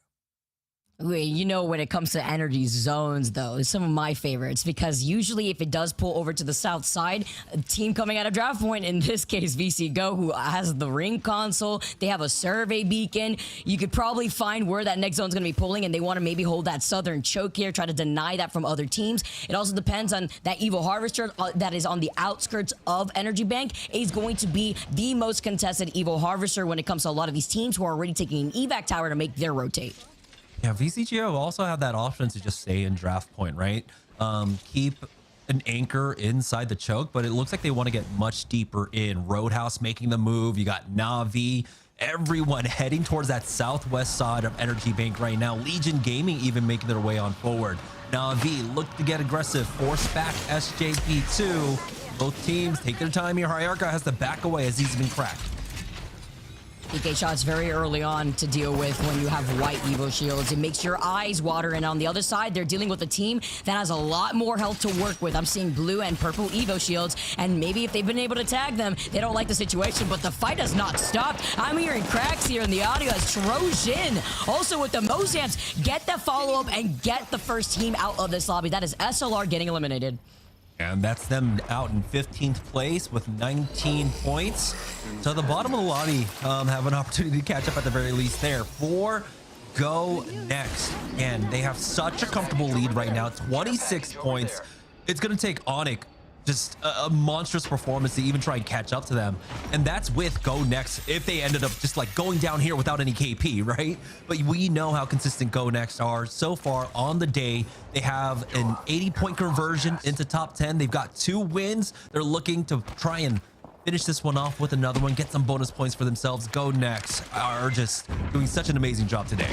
Yeah, because not only do they recognize that they have the lead, but look at this composition. Like, despite even having the lead, they want to soak up as much points as possible just to make sure that they're in a comfortable spot in the overall standings in the region here. And while rocking the Watson, while rocking the crypto, they're going to be able to take their time, get the scan off that survey beacon if they haven't already, and plan out their next move with an evac tower, it seems. Yeah, the survey beacons are going to be so valuable for them. Hold on, though. SJP2 up against Take Flight right now. The push out. Oh, the 1v1 trade. Denze has been popping off for SJP2. He still needs to do a little bit more. Clone is not gone quite yet. Nades on in. Here comes a third party as well. Clone will be able to utilize these knockdown shields for the time being, as Anarchy does end up getting finished off. SJP2 in V2v2, there we go. Take Flight gets limited. SJP2 are able to reestablish themselves. Na'Vi in a fight as well. That's Empire falling to the wayside. Na'Vi continuing off the momentum of game number 5. They're getting naded out, but they do have rampart walls to keep themselves safe for now. This is such an energy bank fights that we're seeing right now too, right? Just a 3P on 3P. That's why you see a lot of teams when they recognize it being energy bank, they like to hold the position that Na'Vi is in right now, and that works into Na'Vi's composition beautifully, as ONIC was that team that came into 3P Take Flight after they took an exit out of this lobby, and ONIC with the KP that they need, they've only have a little bit of damage on the board with 16 squads left. They see the team that's neighboring right next to them. If they want to have an opportunity, they need to frag out this game. 52 points right now for them. They could also just try and maintain this lead, maintain that second place for themselves. Again, it is so difficult when you have to have, what, 15 kill points and the win to try and overtake them at the very least. That's, again, without GoNext finding a single placement point, finding a single KP, but we've seen that they have been able to get these opportunities, being able to find these fights. We'll have another opportunity here to get the map scan as soon as the ring closes as well. So they'll have much better information going into ring number 3, while everyone else that's in the center of the zone right now will be flying blind. Playing on the edge just how they like it here. It's nice to note that Henchman now has 19 KP throughout the course of the last 5 games and kinda is tied with him for the kill leader of this lobby. Zidane is just going to keep putting in some pressure with the G7 shots, warning shots as you could really say here, but I just really like the integration of the G7 as it's been able to really make itself prominent as a weapon in this poke meta.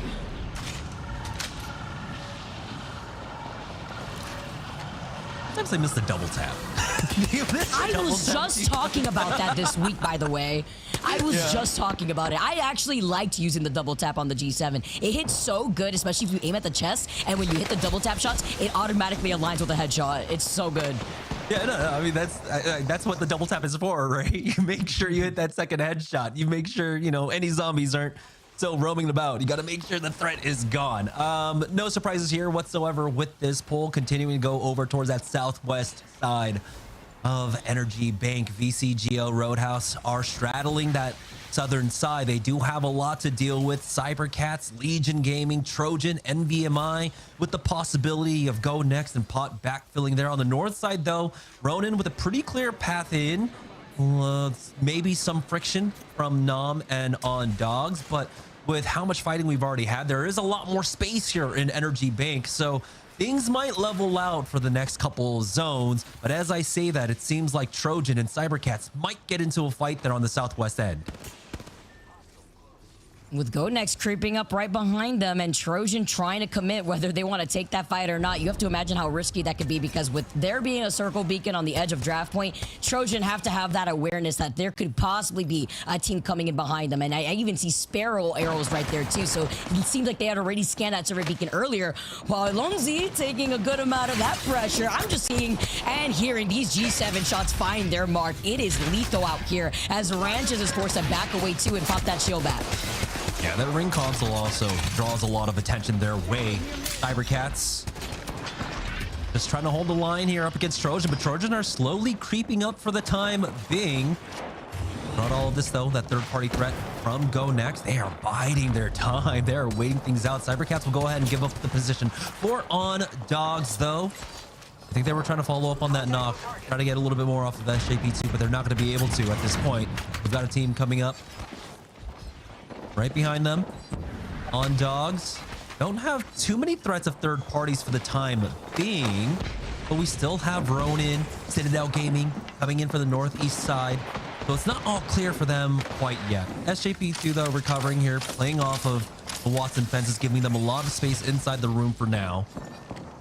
For ONIC, again, it's about maintaining the second place spot for them. They're not in a position to pick up KP, unfortunately for themselves. They're just dead center inside of Energy Bank. They don't have the line of sight to try and pick off players from a distance, pick up some kill points for themselves. Also, with just so much presence of other squads, they don't really have clean fights to take. So they're not risking anything whatsoever at this time being. It's just so hard for a spot to hold, but that's why you have to show presence, and that's why you have to keep putting down the pressure while, you know, kind of working with whatever you got. Thankfully, the loop-ins do reset in the next 55 seconds, and with this team also being one of the crypto teams, they probably have already scouted to see which spots are available thanks to the crypto drone, and we've seen zones like this pull actually right on top of where Na'Vi have found themselves underneath that bridge from the very beginning of the game. VP has called this out back in the Americas way earlier on before. We've seen the zone time and time again, and GoNext creeping out of draft point now, start rotating right behind Pot, who also find themselves in the southern choke. You see how quickly they make the swap in position? Henchman was anchoring in the back when kind of needed to heal up. He was there for that swap, covering that angle, make sure he gets back behind safety, and then kind of go straight into the drone for that EMP. Once again, this team fighting coming out from GoNext is so methodical. It's so just in touch with each other. They are absolutely moving together as a unit. Taskmaster ends up going down. Pot survive for the time being. Now GoNext have some space to work with. It's Legion Gaming on the other side of this, and we're looking to possibly steal a kill or two. But now for GoNext, it's all about hunting down that final player of Pot.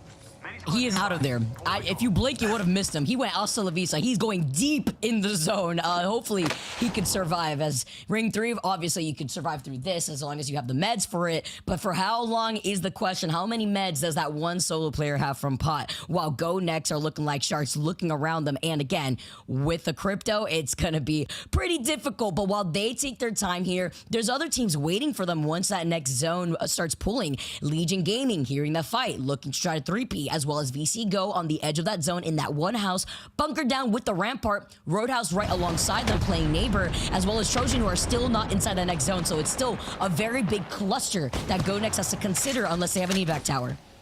Citadel Gaming just holding out while On Dogs try to get aggressive. And On Dogs, this is an important fight for them because they do have control over the ring console for the time of being. Ronin are eyeing it up as well. Citadel Gaming, after healing up, they look to get aggressive there. For GoNext, I believe they also had a ring console over at draft point, which gives them such great information. Again, the ping-pongy nature of this ring right now, it is now pulling over towards the western side of Energy Bank with that northern pull. So for a lot of the teams that moved early, VCGO, Roadhouse, that took that southwest portion of E-Bank, they are gonna be forced to rotate in.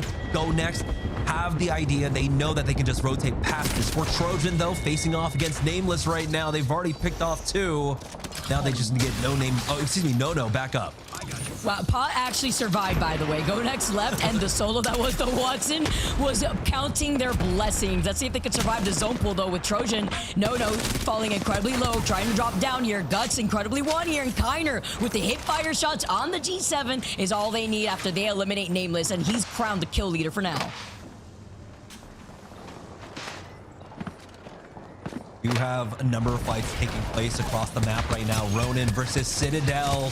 Citadel lost out on Zuni for the time being. Zone's closing in. They are safe within the zone, but I don't know if they're going to be able to recover him. Actually, looking for an angle now. Zuni killing him from behind. It's going to be Ronin with them cornered to the back. EMP possibly to come on in. Remix Powers backs away, and it's a third party from the other side.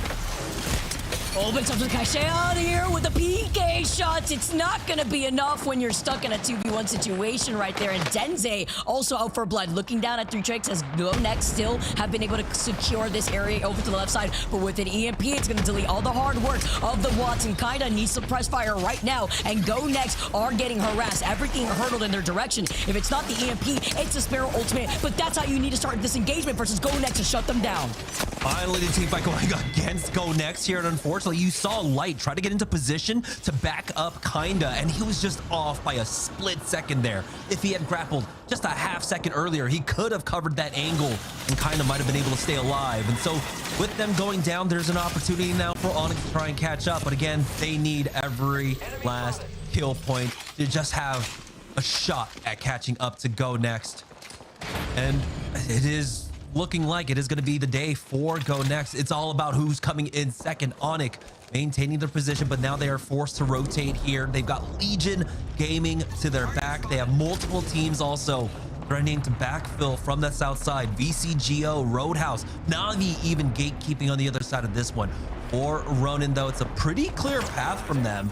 They do have Ondogs still behind them at this point, but it looks like NVMI are a little bit split, allowing Ronin to walk on in. For ONIC again, though, they're just trying to creep forward. Navi holding the bridge on the other side, keeping an eye on them throughout all of this. Oh, Zidane gets beamed the moment he looks through that door, and I do like the patience from ONIC. Notice how they waited to the very end to get the scan on that survey beacon when they knew everybody was already going to be in this next ring. And with Ronin now moving up, trying to get into position with Nate being still on that Mad Maggie here and a PK in hand, they're going to try to harass ONIC, who are now forced outside of those bunker doors. ONIC, or rather Ondogs, get eliminated, and ONIC just move up to collect that KP. Yeah, Ronin are rotating ahead of them right now. Zidane with the zip line down. Might give Ronin some pause. NVMI should have spotted that out as well, as now they reposition on in. Kazakh and NVMI right on the other side of this one. Zidane down as Kizaron tries his best to survive behind this knockdown shield, but it's not going to be enough. DQ will fall. ONIC are down currently in second place. It's Navi's opportunity to try and catch up currently with NVMI as well. I think NVMI only off by about 4 points here.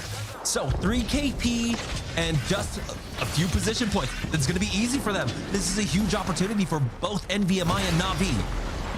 See if they can capitalize with VC Go, also getting EMP. Navi slide in, Slab looks behind him, and the moment you try to extend, Navi got sandwiched. Talk about timing. This is the positioning that a lot of these teams wanted to fight for safety, and with the zone pulling away, Legion Gaming now follow up with the 3P. Talk about an invitation to a bigger party. VC Go get eliminated, and now NVMI, they walk up with a slowdown off their own friendly Sparrow ultimate, and it's been working out nicely for them. As you can see, McClutch trying to hold a nice little head glitch here off the Pathfinder, grapples away, but the PK shots still find its craft. Nate trying to hold the line here, but he is absolutely cracked. 9 Impulse finding the angle, gets the knock.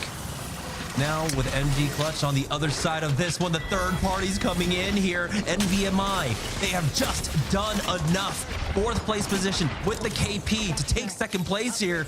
Now they have an opportunity to go for the reset. I don't know if they'll be able to get the res onto Hardeki. I don't see a mobile respawn beacon there for 9 Impulse, and there's the re-knock onto Kazakh, as 9 Impulse will try his best to survive a little bit longer to make sure they secure this, but no, will not give them that opportunity whatsoever. It's 3 teams remaining here, Vicky. Trojan and Legion Gaming fighting it out, as now Nam are looking for the third party.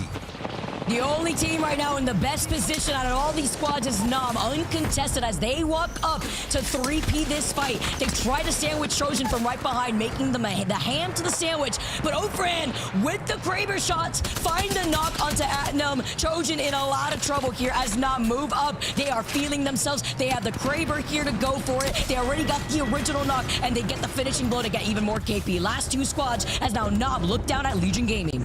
The Legion Gaming were able to full reset for themselves here. It is a full 3v3. Offred is looking for that Kraber shot, but the off angle for Zumpy. That might be enough. Offred will fall.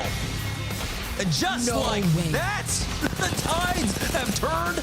Legion Gaming with a great reset. They note that the third party come in, get out of position for it, put themselves in the winning spot, and Legion Gaming take the final game of the day. Talk about MVP, Sam, the Bangalore off angle to split attention. They were not expecting, and when they were trying to land those shots, you try to take your time with the Kraber shots. I appreciate you trying to be accurate in a case like that, but without knowing where all three members were with the Bangalore off to that side angle, they got burned for so much despite waiting patiently for that final zone, Jamerson. Yeah. And again, Bangalore came in with a lot of buffs, by the way, as well, right? So we haven't been able to talk about her as much, but she is still such an incredibly strong legend. That movement speed is absolutely insane right now. You saw how quickly he got there. I was even surprised. I was like, how the hell did Tempe get there? But, you know, our man Rain has been watching all the games. Rain, how the hell did he get there with that Bangalore? Well, you know, that's the question we're always asking ourselves here. I mean, how in the world do they get these things done? I think ultimately people have underestimated this character because she's not really been in the forefront of the conversation lately. But the potential of what she can do, it's on display so clearly now that we're going to see more of her. I think we're going to see choice decisions on including her in a little bit more of these lineups before you start to see some of the options just dwindle and dwindle and dwindle. But I also have to say, guys, this is a particularly tough rotation of maps. You got Storm Point, you go straight to E District. You use so many different elements that, you know, you're prioritizing on Storm Point. E District often can be a little bit of a toss up. It leaves for moments where people get surprised. They haven't practiced it. They haven't seen it. Bangalore, what she does in this meta with that level of speed, that potential to turn fights around. Legion Gaming, Sampi had a good time dealing with that one. And I think we'll see some teams follow suit very, very shortly. Guys, however, that leaves us with the end of a day that really was a dominant day, not just for some of the teams that we saw recently. Legion winning with a great win there, bringing them up to about, I think, 44 points overall. That 25-point win, just over doubling their total points. So that's a massive move in the standings for them. But teams that were consistent, Ronin played a really good role of a threat across the board today. So did NVMI, VCGO, and Navi, Vicky, across every single moment. But when it comes to the series results, there's only one team that we could really talk about. It's GoNext. They didn't get their 3 wins, but they might as well have. 80 points, 25 points ahead of the next closest rival, NVMI, who tied with ONIC, by the way, and just edged them out in terms of the biggest game. But Vicky, what a performance from GoNext. What do you have to say about this team that certainly has taken advantage of their moment in the sun? It's their timing on when they call fights while also prioritizing their rotates. I love listening to their comms. You could tell that they're feeling very confident, and I want to keep seeing this attitude. And I also just want to give a shout out to Legion Gaming because after taking that dub in that last game, I do believe they were sitting in like 13th place overall before taking that dub, and that basically just pushed them up half of that up to 6th place here. So that was very necessary. Yeah, that was massive. Jamerson, taking a look at these overall standings now, we mentioned it might push them a little ahead of Alliance with those 2 extra points after the series is played. That could be the difference. Yeah, and the scary part is that GoNext have been on the verge of just absolutely dominating EMEA. This doesn't completely tell the tale of the tape, right? Because they came in second in 3 match days, and I think in 2 of them, it was only by like 4 or 5 points. So they could have, you know, a possible like 10-point lead of Alliance if they had just 2 or 3 more better games overall. So I think this undercuts GoNext's dominance so far. And that's crazy to say when it's Alliance on the other side of this one. It certainly is. And I love the way that this is shaking up in EMEA. It's made things even more indiscernible between who's going to navigate to the top spots of these leaderboards, who's going to fall by the wayside. We said this was the beginning of that back nine, people embracing the change as an idea for what this show meant. And we'll see it in North America, but EMEA's already shown us that the teams embracing the change are the teams that have already been leading the pack here with GoNext for the first part of this split. We'll see if that continues. But we also should take a look at the top individual performers. We talk teams. I want to see who's at the top of that Sony in-zone kill leaderboard. And it's none other than Henchman and Kinda.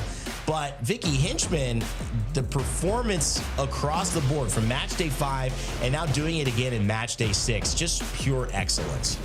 Yeah, he was popping off. It's funny because it always seemed like it was him and Kinda going back and forth with one another. Kinda literally is just a 1 KP difference away from Henchman, and that just showcases what a strong team GoNext is, not only in terms of their positioning and finding themselves in these end zones and how Jamerson was calling out their conversion rate. Dude, we saw so many crazy nade shots. We saw these insane picks with the PK here too, and then they're tracking with the G7, which, by the way, as you saw right there with the weapon usage for today, G7 was leading in terms of long distance poking weapon versus the 30-30, but this team was just on another level. Henchman specifically shows off how you could play aggressively even if you were playing bunker down with the Watson. I mean, the patience, Jamerson, he did it all today. Yeah, again, he knows the timing. He knows the tempo in these fights. He instantly swaps out. You saw right there, his teammate got cracked, and he instantly slid in to swap that position and hold the angle for them. And I think that's what's catching a lot of the other teams on the wrong side of these fights off. The fact that they are this cohesive and that the anchor is able to fill in once the initial fraggers are forced out, or if a refragger is forced out of the fight, Henchman is instantly there as that swap off for themselves. They just tag him in so quickly, and it's so impressive to see, because it's not just him, but the entire team knows when they need to be in position to swap out almost instantly. It's we got a quick listen in with them, and we didn't really hear them actually call for those kind of swaps. They just did it. Yeah. It felt very seamless watching the way that they would even peek and poke and then, either reset, take a different approach to the fight, both kind of settle in, have some patience, wait with those PK shots. Sometimes they're just tracking, and then shooting forces the player on the other end of that to do some wild stuff, thinking, okay, when's the shot coming? When's it coming? You know what? All right, let me jump. And then you're immediately exposed. I felt like one of the things, too, that went in his favor today specifically was he never got banned really off of his champions after round 1. Caustic went away, but then you have Rampart, you have Watson, and you played Watson throughout the rest of the day. That's super, super comfortable for someone who's already playing well. We don't have target bans like in some other esports where you can go up against a player and say, I'm going to make sure Henchman feels uncomfortable. But it certainly feels like the rest of the lobby would benefit from this guy not popping off as much on Watson. So I don't know if we see any other priorities for these bans, or if this is just the state of the game and Henchman needs to take advantage of it. Jamerson, I'd say it's closer to that, because the ban's clearly prioritizing, the altars, the early on caustics, the Newcastles. It's going to leave Watson open for quite a while. No, interestingly enough, we were talking about kind of the effect that, what VP did on Stormpoint would have a huge effect here. I think the fact that Watson was able to survive throughout Stormpoint and survive throughout the day did largely play into that. A lot more teams came in with the Newcastle. We saw Newcastle getting banned second game. We haven't really seen that out of EMEA, where Newcastle gets banned second, right? It's typically a swap between Caustic and Alter on who gets banned second, but mostly Alter. They're all that, and then Watson is usually the third one that's banned out. The simple fact that, he was able to play that for the entire time was huge for them. He didn't have to make too many adjustments, and that's kind of interesting because that put a lot of pressure on the rest of the squad who did have to make those changes, who aren't as used to having to make those changes. But again, it goes to show that they do have a game plan, that regardless of what happens with the Legends bans, they know what the composition they want to run with. They are more than comfortable with it. Their team fighting doesn't change up almost a single bit when it comes down to it. So this squad looks like pound for pound could be one of the best teams in the world.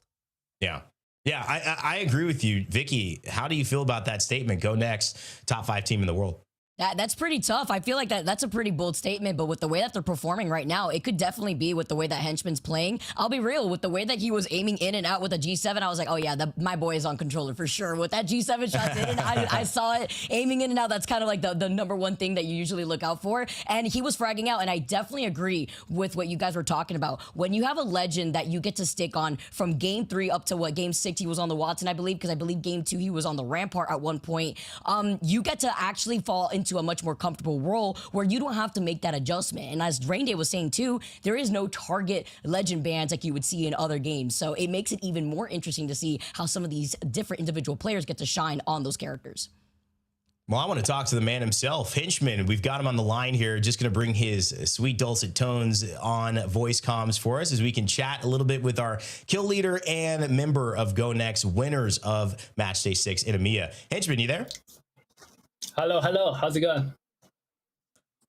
Hello. Hey, man. How are you? Not as good as you. Congratulations on the win today. Thank you. Doing good.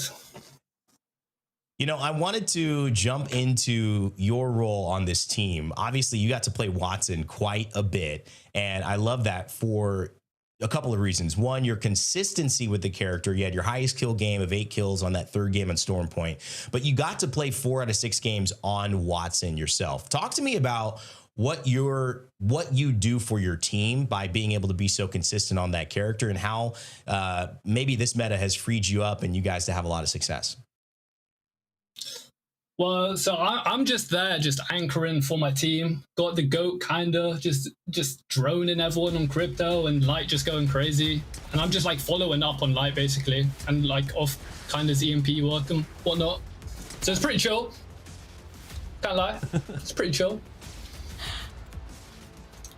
I would not, honestly, with the way that you guys played that, it didn't seem chill, because you guys were just fragging out, literally running it down the lobby out here. You guys are popping off, but you guys finally get the dub. You guys were getting consistently 2nd place. I want to know here, you guys were trailing right behind Alliance the entire time. You guys sounded amazing when we did a listen-in and we heard your comps. You guys literally took that low to high ground fight so seamlessly, even with the Rampart using the Sheila in a different kind of weird angle. But can you talk to us a little bit about your mindset, looking that you guys were so close to getting those first place spots? You finally get it. What is your opinion right now with you guys trailing behind Alliance?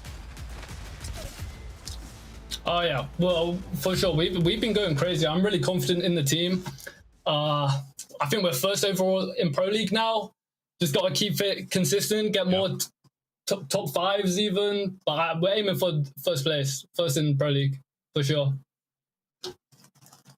And honestly, I've been, singing you guys accolades all day long. Well, we all have, by the way, but it's, I think, your team fighting that has been the most impressive for us. Can you walk us through like how you guys calm? Because it seemed like it was very just cohesive and seamless. Whenever someone got cracked, someone was instantly in position to cover them. Like, how did you guys get to that point? Well, we got the GOAT coach, Michael, fucking helping us out with the comms and whatnot. Obviously, like, we just set up the plays, and we've like practiced like a lot of our plays in scrims and whatnot, and we're just flow state, just wiping squads.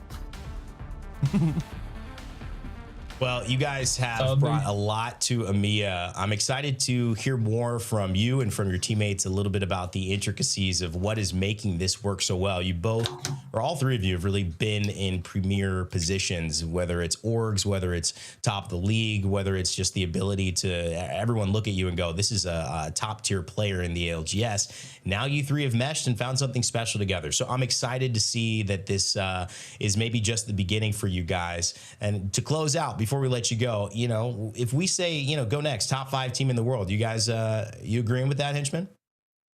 Oh yeah, for sure. Oh yeah.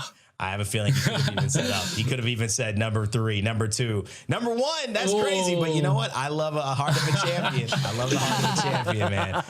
So we will be watching with bated breath. Congratulations on your win in Match Day 6, Henchman, and good luck. Go celebrate with the boys. Thank you. Have a good one. All right, Henchman from GoNext, guys. Vicky, not necessarily you know, the craziest day in terms of we don't know what's going to happen. GoNext came out swinging, and they never really stopped. But what does this say about Europe as we close out the day and where EMEA sits? After the break, how confident are you feeling that they're going to be presenting the quality needed to hoist that trophy when we look at Japan and Sapporo in January? Very confident. I think I said this at the very beginning when we started off, I think last split season, where I believe personally that the regional gap that we used to see across the entire world of Pro League is closing in. And I think EMEA is at the helm after hearing a lot of other players talk about the region.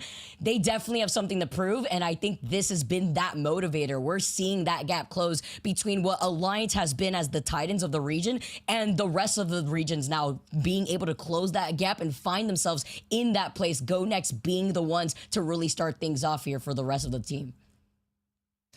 Jamerson, I'll add that question over to you. How do you feel about EMEA as top dogs in the world here after seeing their display coming after these patches?